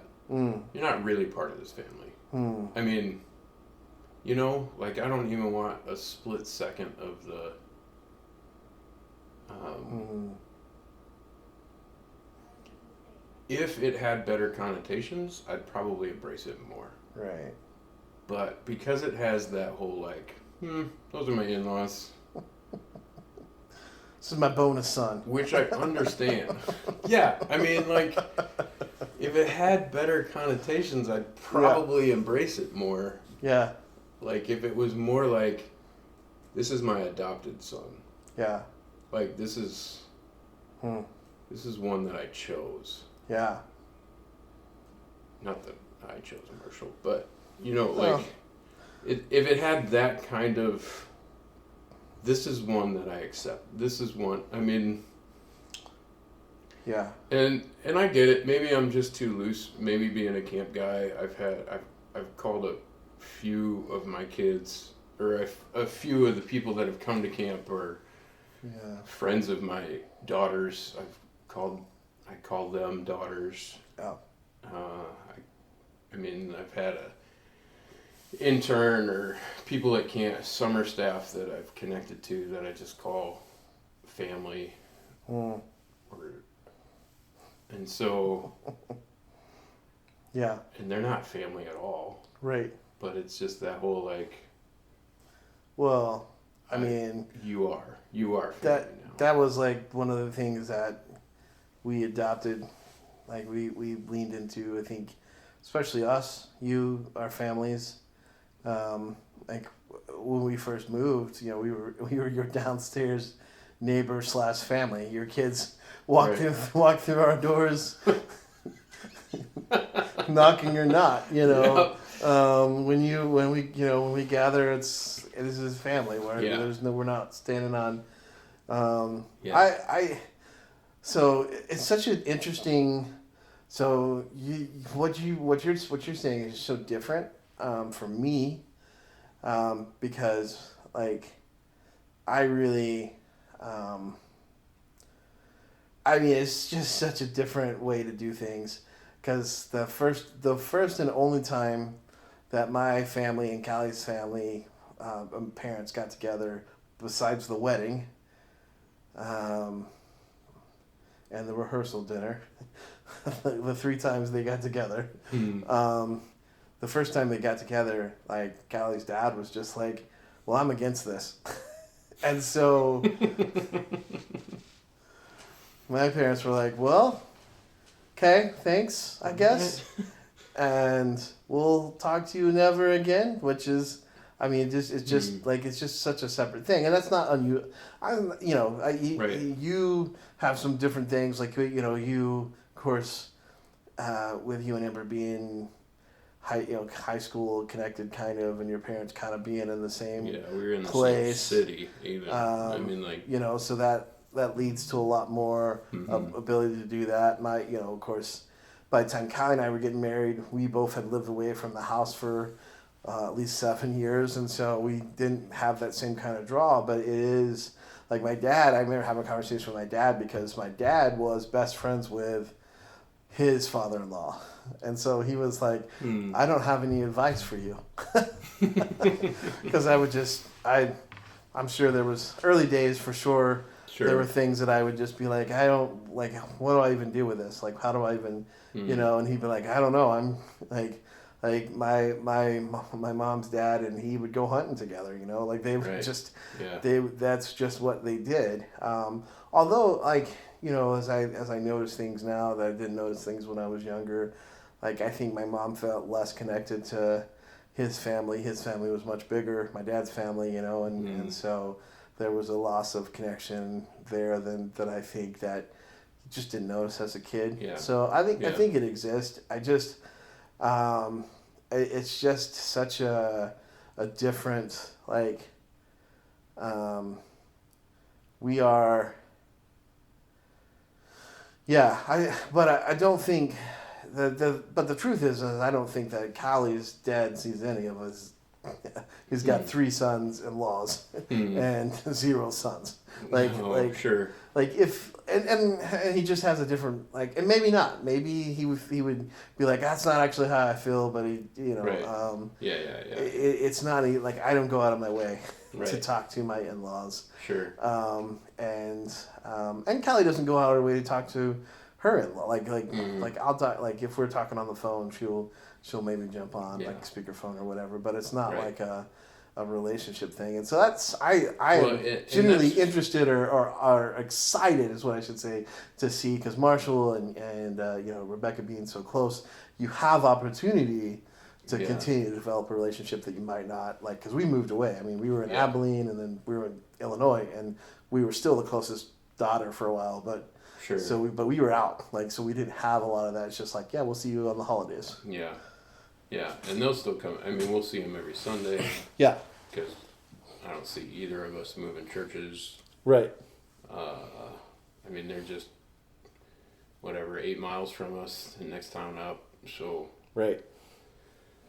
I'm sure. I mean, I think Ember and Hannah have both been over there already. I mean, since they've gotten back, even in the first week, just hanging out. So I think, and that's not to say that I expect in-laws to be folded in immediately. Right. Like I get it. I get why it's hard. Because even if you say that you believe Christ and Christ is the center, they still think very, very differently. Yeah.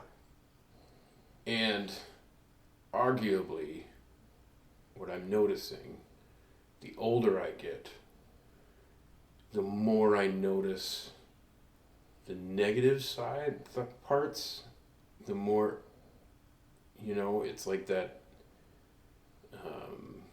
that squeaky wheel that you can withstand for a while, but it's just okay, that's annoying. That's getting really annoying now. Mm-hmm.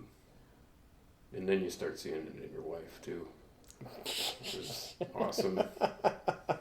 And then you can point it out, and that leads to great conversations. Yeah, and then you have wonderful, wonderful conversations about how you're both turning into your parents.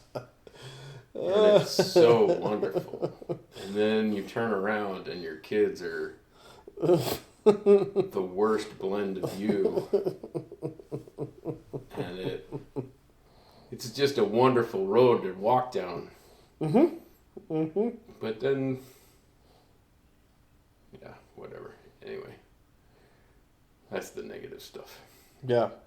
So But your But the reflection. flip side, I mean, Yeah. so all to acknowledge the hard of in-laws. I get it. In-laws are hard. And I don't expect Marshall to start thinking like us or whatever, operating like we do. But as far as I am concerned, I just don't. I just don't want that in-law piece. He's called me dad a couple times, Yeah. mostly a jest, because Yeah. the first time he did it, I was like, whew, that's, Little whew. soon. So now, Little soon so there, now- son. now he's doing it, and so I say son, and son is way easier to get up. Yeah. Like, Yeah. son, like, anybody calls anybody son. Like, you can just call somebody son. Yeah. Like, that's not a, like, I don't even know how many times I've referred to my kid, like, Jacob as son. Yeah. Like, boy, Yeah. I've said a lot, which I don't know if I'm ever going to get to call a Marshall boy. Maybe sometimes. I mean, I guess we'll see. Yeah, But, yeah. Marshall, I highly recommend just calling Jim Pops. That's what I would go with. oh, Just Pops. calling you Pops. Hey, Pops. I don't. Yeah. But I mean, not to say that it's.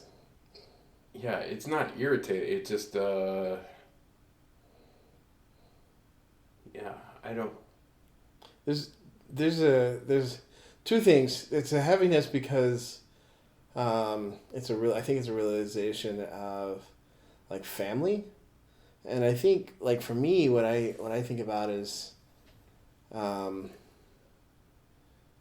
we just hearing your reflections on that, and like I think about church and be like, those are my brothers and sisters, those are my family, but I don't. But I think sometimes we're more like those are my in-laws. Like for me, like I'm not even gonna put it on anybody else. Yeah. I'm just gonna be last. This is the old. I get to be my old curmudgeonly. Oh, curmudgeon time. Oh, Yeah. we've gotten to the old curmudgeon segment. We need like a song or something. Yeah. I'm grumpy and I'm grumpy. This is the curmudgeon. Turn that down. So, okay. God forgive. He does. That's good. There were some people in church, two ladies that were sitting behind us. They don't know who I am, so I don't feel bad calling them out. But they were having full conversations, like during church service, at a barely below regular talking, like. Everyone can hear you. There's something going on. Yeah, like in this theater seated. Like we stadium. do communion every Sunday, and like they're trying to do communion, and they're like, "Oh, did you know?" And I'm like, "What?" And then part of me. So here's the really like, it's bothersome because it's just irksome of like you shouldn't do that because and then I was like, well, why shouldn't you? Like, because now I'm like, why? What's the reality of my heart? And then I honestly like came to the point where I was like, I'm just glad they're here. but that's what makes me think of like even more than like I was like, oh, I'm just glad they're here. Is like I don't know if they follow Jesus or not, but like they're very well could be my family. Like that's my sister. That's my daughter. That's my that's my relationship, and like you put yourself in that, and there's a different mindset. There's a different way. There's a different way that you think about them, talk about them, allow your heart to feel about them, even. And so just here you can talk about that just makes me want to meditate a little bit more on that. Of like, well, how do I see the church as my family? And with all of because that's what you do with your family. You kind of get used to all the warts, and all the good things. Like you balance out all that, and then you have this in-law. Now two families are becoming one, and now you're like, I got to get used to that now, and right. And so I gotta think more about that. But I think that's just a beautiful thing that I maybe have been in my midlife crisis. I'm gonna think more about. There you go. Yeah, because you need more to think about. Yeah. I'm running out of things really. Okay. All right. But I do think like it just hit me differently of like, oh man, and it's just so. I mean, I've also been like, well, dang, I probably should have been better at connecting with my in-laws. But it was a rocky. That's a whole. I've told the story before, and even though I generally repeat myself on the podcast, I'm not going to tell that whole story again. But it's like families are messy. Yeah. So yeah. I want to say, and I have been extremely blessed. Yeah. And so, and I would argue that the reason that God continues to bless me with seemingly easier family situations is because I'm not good with them. And so he knows that if he puts me in a hard situation, like I would fail and fail and fail and fail. Yeah. And so he's blessed me with some, with all from my in-laws, well, from my family that I grew up in to my in-laws to now my ever-growing family. He's blessed me with pretty easy relationships. Because if there's one thing I know is that I am not good at relationships. And so, like, it's just, I'm not good at it. And so, like, I mess it up a lot. And so, I really feel like God is just gracious to me because I'm an idiot. And he knows what we all can handle. And those of you, if you're listening, if you have a harder story, like, I mean, I know your story, Paul, is a lot harder than my story. And so, like, it's not like I did something, or it's not like, it's just the situation that you're in. And what's awesome is that God moves through all of that. Right, but you are choosing, like, you are purposefully choosing to orient yourself in a certain way. Because you could be like, no, that's my son-in-law. Like, he's not good enough for my daughter. Like, those are things that as a dad you could definitely do. Sure. So, like, so you are participating in it. Right. And maybe it's easy because you like your son-in-law, your son, your bonus kid. Yeah. So that makes it a little bit easier. But you could, at any point, you could have been like, I'm just not in this. I just don't think he's not good enough. He's, he doesn't do this enough, or he doesn't meet this standard, or whatever. There's definitely ways that you could bring some of those conflicts about that you haven't done. So you are participating at least a little bit in that way. Yeah.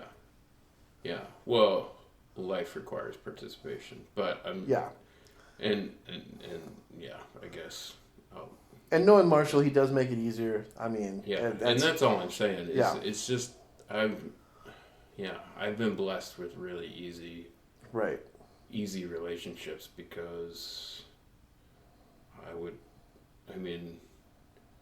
if I think back about all the little, like, friendship stuff and all that, like, I'm just not good at that. I'm not good when conflict comes up. Yeah. I either run away, or I say stupid things, or I try and crack a joke, or, and make light of a situation that is probably not the right, like, I just don't do that stuff well. So it doesn't, when I hear some people's stories, it doesn't surprise me at all, because sometimes I'm like, yeah, that's probably how I would have reacted too in that situation.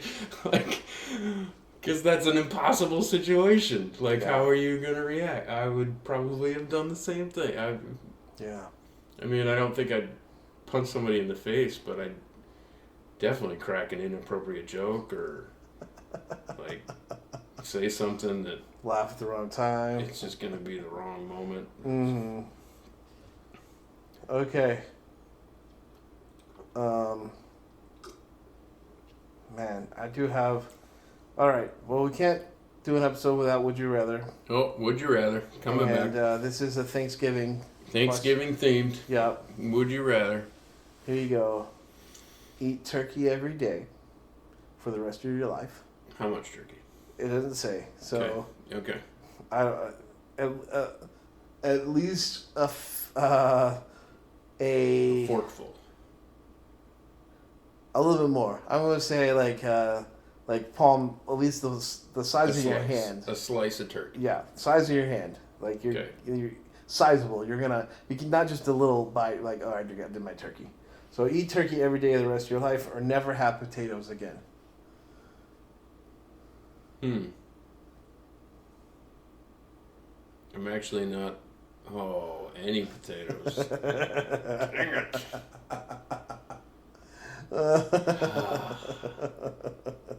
Well, I'm sticking you with the potatoes. Oh, I have no. definitely eaten turkey.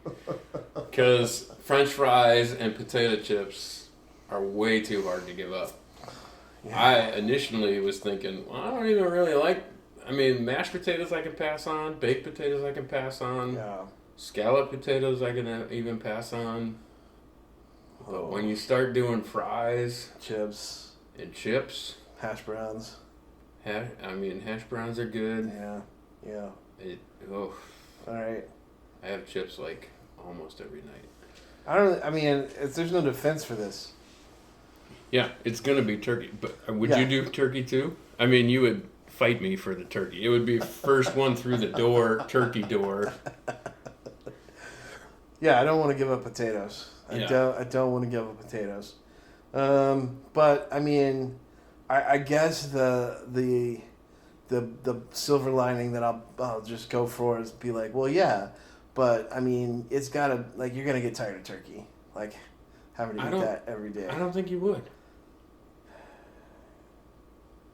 You know, Because you can chop it up. You can put it in omelets.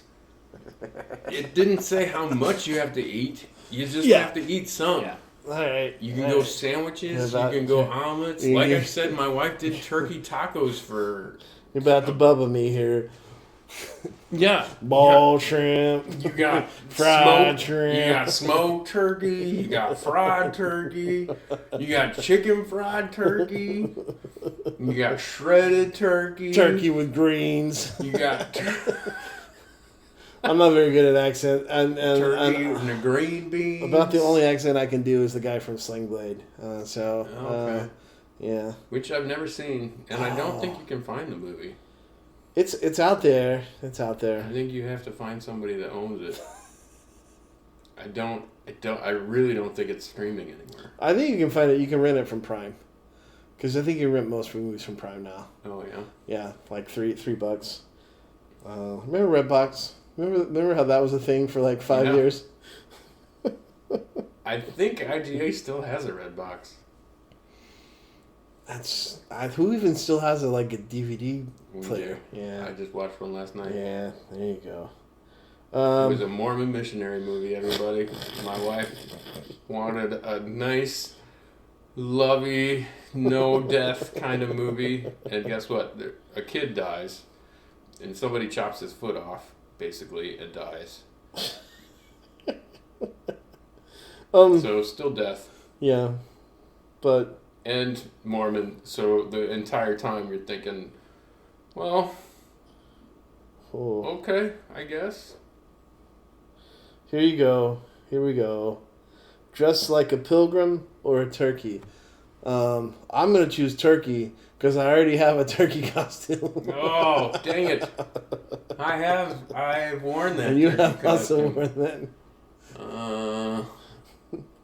For the rest of my life? No, it just just like once. yeah. Oh yeah, I'll go pilgrim. Okay. It's way more convenient than that turkey. That turkey got in the way. It was fun though. It is fun. People were really worried about me singing Christmas carols in a turkey costume. What kind of question is that? Go on a turkey hunt or cut the head off a chicken? I've been on a turkey hunt. I've never cut. I'll cut the head off a chicken because Okay. I've never done that. I've never been on a turkey hunt, but I've been there when so the saying goes, like a chicken with its head cut off. Oh yeah. I've seen a headless You've chicken seen running it. around. You've seen it running around. Uh-huh. Hmm. Yeah, my parents did it, but Yeah. I was not around. Yeah. So I don't mind going. I mean, I don't mind hunting, so I would be glad to go on a A turkey lot of hunt just too. sitting there, Yeah. and they're really, really, really smart. So, like any movement, any sound, they're gone. So it's a lot of sitting there and being Fair. like, "Ooh, no." Fairly certain I could chase them down at Forest Park because they become so comfortable with people Oh that yeah. they're like they Just definitely hang out they over give you there. the stare, the Sure. like evil-eyed stare of like, why are you in my place? Oh, Like, this is sure. my parking lot. Like, why are you even here? The other morning, I got to watch like 20 of them around camp, Oh, yeah. but Yeah. they're pretty skittish. I mean, I took a step towards them, and they were all like, Yeah. "Ooh, who's that?" And they were a ways away from me. I'll walk sometimes during the middle of the day, but like as I get like either in the morning or the afternoon, and there's definitely deer that are probably from like 3 to 4 feet away that'll just look at you and go, "I'm eating." Like, Oh, in Forest Park. Yeah, they Yeah, just be I like- have seen that. He's just I have like- walked right by a deer, and it just is like, This is like, "What's hey. up?" You know, I could punch you Yeah. right now. I don't understand why you're this close to me. The grass feels good, real good right here, so I I'm just- not gonna move. Yeah, I don't. Uh, You're not gonna do anything. I don't care. Um, All you people stay on that gravel over there. I don't care what you do. Yep.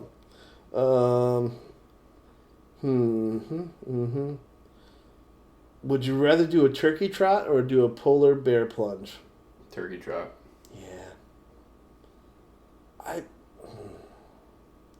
I would do a polar plunge in the right situation. So, one of the, Explain that situation. yeah. What would be a circumstance that you would say yes? Um, Is it personal gain, or is it mission of the polar plunge? No, so the last, and I'm not going this year, so that's breaking a tradition, but the last 2 winters I've gone to winter camp, Mm-hmm. and they have a January, Wisconsin, barely in Wisconsin, but still Wisconsin. They cut a hole in a lake and they do a polar plunge. Mhm. But in order to do that, you know, the lake is fairly far away from where you're staying. Hmm. So you have to go. You do the polar plunge. They have some tents with like heaters and stuff, Hmm. but then you still have to make it all the way back up the hill back to where your cabin is in order to Oh, sure. defrost and change and not be in wet clothes. Right. And I don't want to do that. Sure. So So if you were If able there to was- change in the tents, yeah, or if there was like I could walk across the parking lot and go into like a warm room that then I could change and like defrost in, sure. I would do that. But I'm not gonna walk like a quarter of a mile back to my dorm. I gotcha. So- Yeah. So I have not done it. And one year it was so cold that the guy that was in and I went. One year I went both weekends. Last year I just did the high school weekend, so I only did one of them. But it was so cold that the guy was in. He's got the whole like scuba diving stuff on because it gets super cold the further you get away from the sun and the ocean, and Sure. so it's got protections against getting super cold. But he could only stay in the water for 10 minutes, and then as he was getting out, the water is dripping down him and freezing Yeah. because it was so cold. Like Yeah, so, I'm not walking back in that. Sure. That's what I'm saying. Yeah. So, but in the right circumstance, if I had like. I don't know what the right circuit. I hate cold water. It stems from, I remember swimming in pools that were freezing, and I just don't like it. And so I get cold plunging. Yeah, More power to you. yeah, I'm glad you can. And I also know that falling in the cold water is not going to kill me. Because I also know that it's the shock that kills you. It's not necessarily the cold. Mm-hmm. I mean, I know that's all relative and that's to a certain degree, but if you fall in to a lake and you remain calm, it's better. But Yeah. I And I don't like to run, so you can have the turkey trot, man. It's all yours. I don't. Yeah. Okay. Yeah. I don't like to be cold either, I just so don't like to be cold. so I don't want to do it, but I would do it more than a turkey trot at this point. Yeah, I don't like to be wet cold. Yeah. Which is weird because I really do enjoy winter. Like, I love winter. I just don't want to be wet cold. Yeah. It's a different level of miserable. Yeah. I have to explain that to people. So the guy that I'm discipling is in 9th grade. He's a cross country runner, and he's off for 2 weeks, but then they're going to start winter running. And I was just kind of asking about that because in Texas, like, I hate, like, it never really got, it just in general didn't get as cold as it gets here. It was colder when I was growing up. That's global warming. It's a real thing. But it was colder. We actually had snow sometimes, and now they rarely do. But so what we thought was cold, which was like the 50s. Right. We would put on like a sweatshirt, but if I was working out, I would get so hot that I was like, oh, I hate this. And so, but in, Illinois and Wisconsin and other Midwest, it can be cold enough that you need to make sure you're not exposing your skin. So you gotta wear, like, you gotta have layers, and you gotta so we were just talking about the challenge of trying to stay layered but not overheat yourself because you're running, which creates heat, and then yeah. Well, and fabrics have advanced a lot. So That's there's true. a lot of really great fabrics that you can cover your face with. Yeah, but I would agree. Frostbite is a real thing, and it never goes away, and it hurts. And I have it in also, my fingers, and when it gets down into the 40s, I can already feel it in my fingers. Also, I said that the clothing item, I called it a baklava, and that is a dessert. That is a dessert. When clothing, did you call it? I was asking about it. I said, "Do you have a baklava?" And he goes, "Oh, you mean a balaclava?" And I was like, "Sure." Yeah, that thing. Yeah. From the same area of the world. It's fine. It's fine. Would you rather? Ooh, this one. Wait, you got to choose first last time, so okay. Sticking you with a bad answer. All right. Would you celebrate with the Addams family or the Kardashians? Oh, dang it! Of course, I'm going to be celebrating with the Addams family, and Jim is hanging out with the Kardashians, keeping up with the Kardashians. Jim, yay. Hooray! I feel such wonderful conversation coming up with the Kardashians. I did read an article. I don't know if this is true or not. Right. This could just be like clickbait stuff going on my phone or whatever, because that's just the level that I operate at. But it did say that Kim Kardashian blamed AI for failing her law. Okay. She tried to pass the bar, and she blamed AI for it because AI would just give her the wrong answers. And I was like, Good point. I don't understand how or where to start my argument that you shouldn't be a lawyer. Like, there's just so many things in that statement that tell me.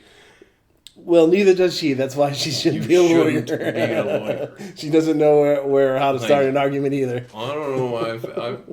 I personally blame AI because it just kept giving me the wrong answers. What? What? Would you rather? I didn't want to read the article either, so that's the only information I have. It's online somewhere. I mean, I'm sure you can find also Uncle Fester, Lurch. I mean, that sounds I know like you clearly got the winning family. That sounds like a good time for Thanksgiving. You clearly have the winning family. Yeah. Well, I will be sitting in a corner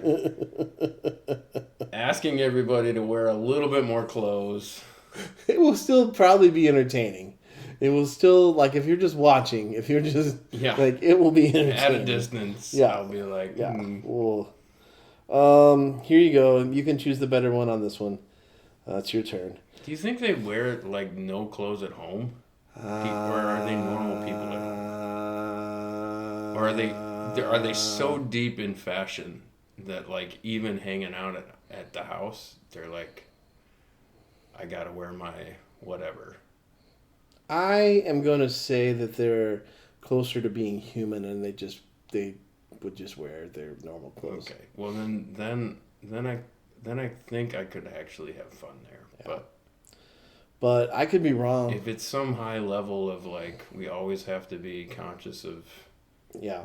any pictures that are getting taken anytime, like that would be awful. It kind of feels like that is, but I'm going to say that they could just crash out and just wear like normal clothes. But I would could be find wrong. the most irritating way to photobomb every photo.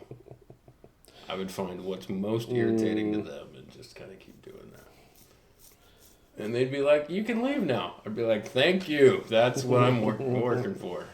Would you rather cook the entire meal or do all the dishes?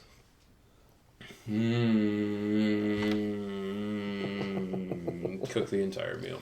Oh, dang it. Yeah, I'd rather cook the entire meal. I would too. But Thanksgiving's a lot, so there's a lot to that. But I definitely would. I'm much more. The rules around here is like I cook. Like if you cook, the other person cleans. Okay. Unless I cook, then Callie also cleans. Okay. There's some reasons behind that, not just because I'm a terrible person. I also am a terrible person. Right. But right. Well, she doesn't like the way I clean, so Yeah. even if I clean, then she has to clean. oh, So I just skipped a step, and she Sure. she admits that, like she agrees to that. sure. Well, Like I'm typically the dish guy. Yeah, we have a dishwasher, Oh, Two. we don't have a dishwasher, so so that actually adds a lot of time to it. It's a lot of just standing at the sink, listening to podcasts or music. you know. Ooh,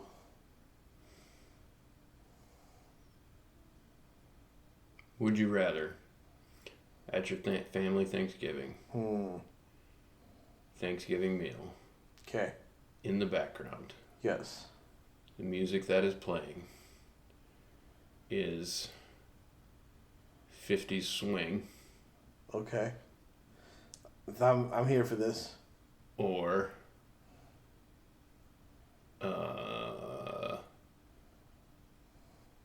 80s dance? Oh, I mean, 50 swing, 100%. Yeah, in the background, Yeah, as opposed to 80s a dance. little bit more 80s. I will. Maybe I'm thinking 70s disco. We'll go Okay, 70s 70s disco. disco. That's more Ooh. of what I was thinking. I'm still more of a 50 swing kind of guy, although 70s disco also nice. I just have a general hate for 80s music. Yeah. So Yeah. so when you said 80s dance, I was already like, yeah, I'm out because it's 80s, and I just don't like the 80s music. that's. I mean, as soon as I said 80s, I was like, oh, Paul's not gonna like anything in the 80s. But so 70s, yeah, 70s. I would. So there's a lot of disco. 70s disco or 70s music that I'm a big fan of, so I wouldn't mind. I like the 50 swing though. I like a 50 lot of swings that. might, yeah.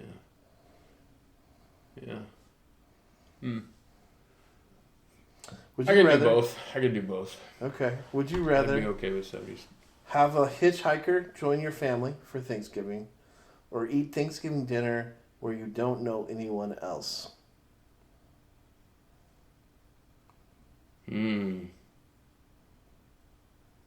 I think it's only been in my adult years that Thanksgiving has been family only. Growing up, well, we had multiple Thanksgivings because I grew up in a family that also had both families in the same city. But I definitely, the ones that stand out are definitely ones that we've, like my grandparents would always invite missionaries over, or we'd go out to Chinese buffets because they knew the people that own the Chinese buffet. And so there was a lot of just like, family was there, but it wasn't just family. Yeah. So, and I kind of like that. So I think I'd do the homeless guy. Hitchhiker. I'd do the hitchhiker. Because being alone, the older I get, the less I do well in those kind of situations. The more I'm like, I just want to go home. Like, I'm done. I don't know what else to talk to you about.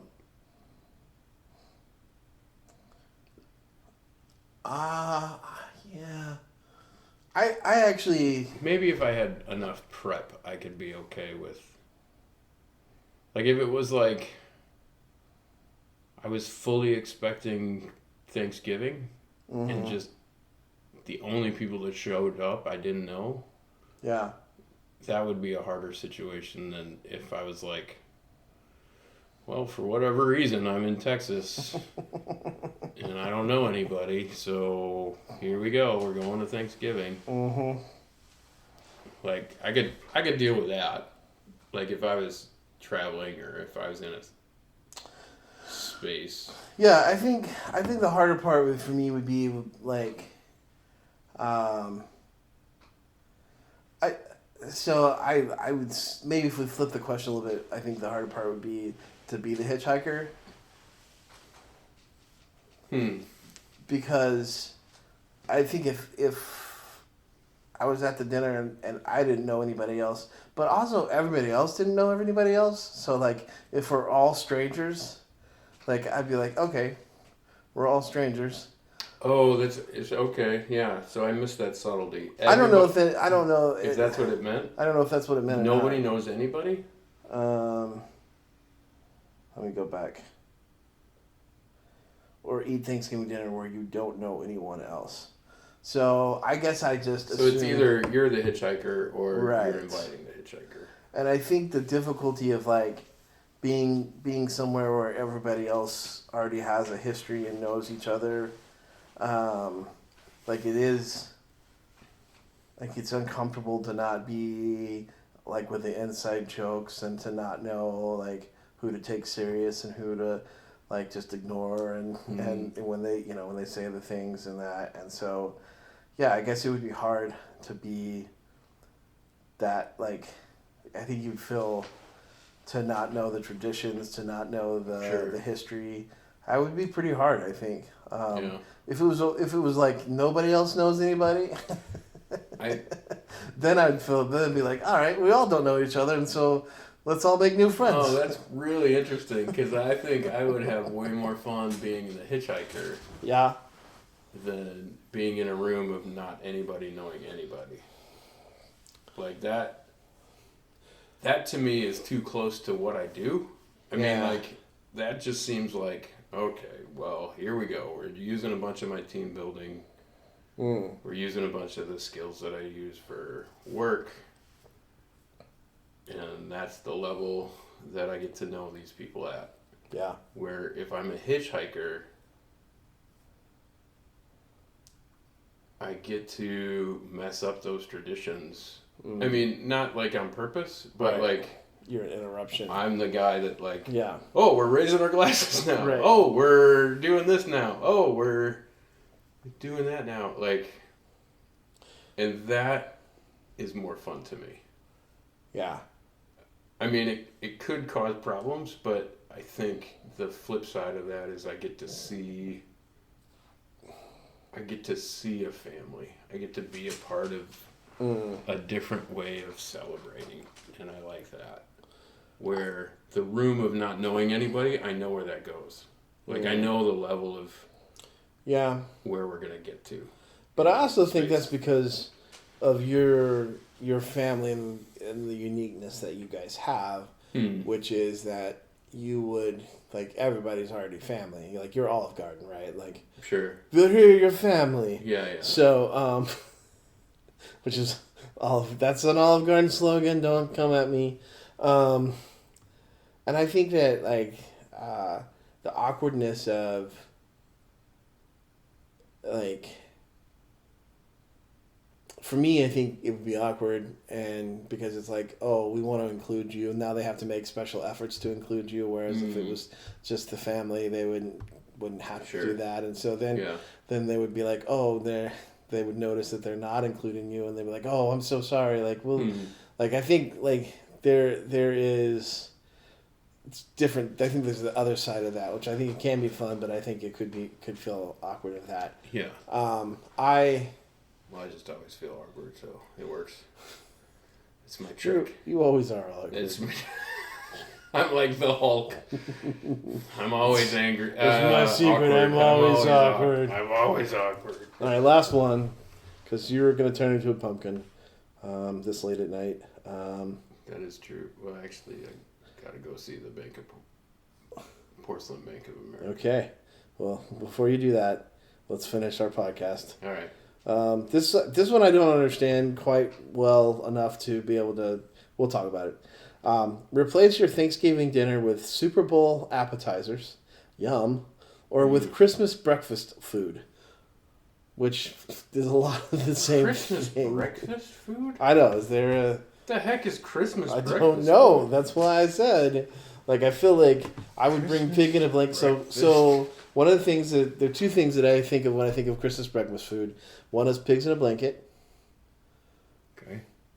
And the other one is sausage balls, which we have made for you because you'd never had before, and we made them. Sausage balls. They're like the cheese and sausage biscuits that you, like, roll into a ball, and, like, the little kind of clunks of tastiness. Yeah, those are good. Yeah. So those are the two Christmas breakfast kind of that I think of. That's your Christmas breakfast?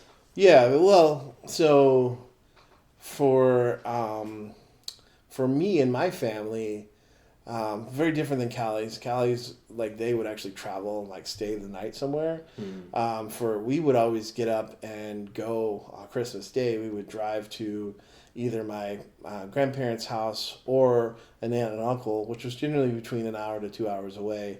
Sure. And so, but we'd also come home. So a lot of times we wouldn't have, like, all right, let's all have a big Christmas breakfast. It was more of like, get in the car. Let's travel. But I also would bring pigs in the blanket and the sausage ball as an appetizer to a Super Bowl party as well. That's true. So that's why I was like, you'd also both are the same. Start a I'm not eating junk food diet that day too. The number of times Lent has fallen just before Super Bowl is not my friend. I don't know what Christmas breakfast food is. I mean, that translates into my head of it's an egg baked casserole. Okay. It's pancakes. Yeah. It's like breakfast for, let's just say breakfast for dinner. Maybe fancy breakfast for dinner. Sure. Instead of turkey. I'd be okay with either of those, actually. Yeah. I don't care. All three of those are on the same level to me. I'm happy I'm on any one of those meals. Because all three of those meals have the one necessity of way too much food. Right. Yeah. Like if it's just Super Bowl appetizers, chips and dips, there's wings, just way too much of it. Yeah. All over the place. Yeah, Little Smokies. And you got a lot of variety. It's fine. Yeah. If you get Christmas breakfast, yeah, it still involves pumpkin pie. So maybe I'm leaning a little bit closer to Christmas breakfast now. Yep. Little pumpkin pie. But I would argue pumpkin pie could be at a Super Bowl party too. It's still, I mean, it's late winter, still around. And you don't have to wait to winter to have pumpkin pie. You can have it year round. Yeah, I mean, they make it in cans. You can doesn't matter. You can just do it. Yeah, it doesn't matter the season. Yeah. All right, so Do I have to? Who's choosing one? Are you gonna choose? Man. I think we've decided. They're all the same. It doesn't matter. All three. All three are good. I like all three. Yeah, 100%. I would be happy on it. It doesn't matter. Put me in any one of those rooms, and I'm like, yes, this is good. I don't need to go to a different room. I'm good.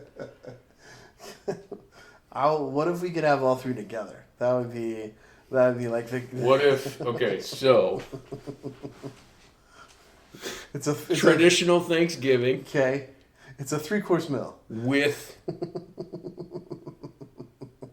no one you know. Okay, no one you know. Super Bowl party. Okay. Appetizers. Yeah.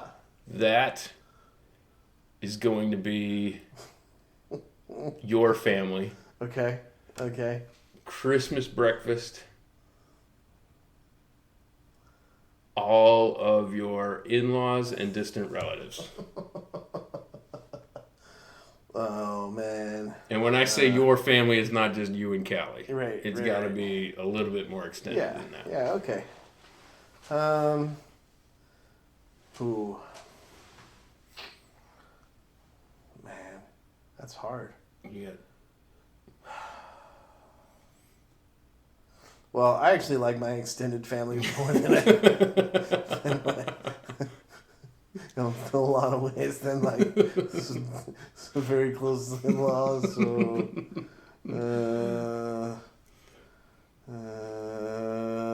Leaning towards Christmas dinner room, huh? Yeah. All right. Yeah, and a lot of them listen to this podcast too. So, okay. Love there you guys. There you go. Thanks for listening. So you're going to Christmas breakfast. I am with my think extended in-laws. They call themselves the Outlaws, and like they exchange gifts, and so. Okay. All right. I got you. I would hang out with the Outlaws. All right. 100%. Super cool. All right. I mean, I do like my extended family too. My distant the ones that I haven't seen for a while. Yeah. It would be really hard for me to stay in one room. Oh, for sure. I would start in. I think I would start in. Well, it's pretty sure now that I have a daughter and a son, like a married daughter and son, because I would definitely start in Super Bowl appetizer room. Mm. But then, yeah, I'd have to at least make an appearance in the Christmas party room. Yeah. Yeah, I mean, I definitely would stick my head in. Like, so we can switch spots. Yeah. So, like, I'll start in one room, you'll start in the other. Yeah. And then when you see me, you'll be like, oh, it's time to go over time there. to switch. Yeah. And then I would also visit the place. I don't mind meeting people. I'm actually a very, very outgoing introvert. So I don't mind meeting new people. Yeah. I've done that my whole life. Yeah. You and I also have the same. You have obviously way more skills than I do, but I did some of the very same things that you did with groups of people. So I have some of those. Right. Like, hey, let's get to know each other kind of skills. And then I have to make an appearance there because traditional Thanksgiving, you gotta try it at least once, and then see how I just enjoy watching other families or getting to know them. Yeah. For sure. All right. Well, there you go. Well, would you rather finish to this wonderful Thanksgiving episode? Hung it out there like a hook. You had to hang out to the end to find the would you rather. We gave the masses what they wanted 3 hours later. All right. I got to pee. All right. Thanks, Jim. Thanks, you guys, for listening. And we'll catch you next month for a Christmas episode. Whoa. What? Santa? I know him. Thank you, guys. This has been the Unbroken Ground. Hope you join us again next month.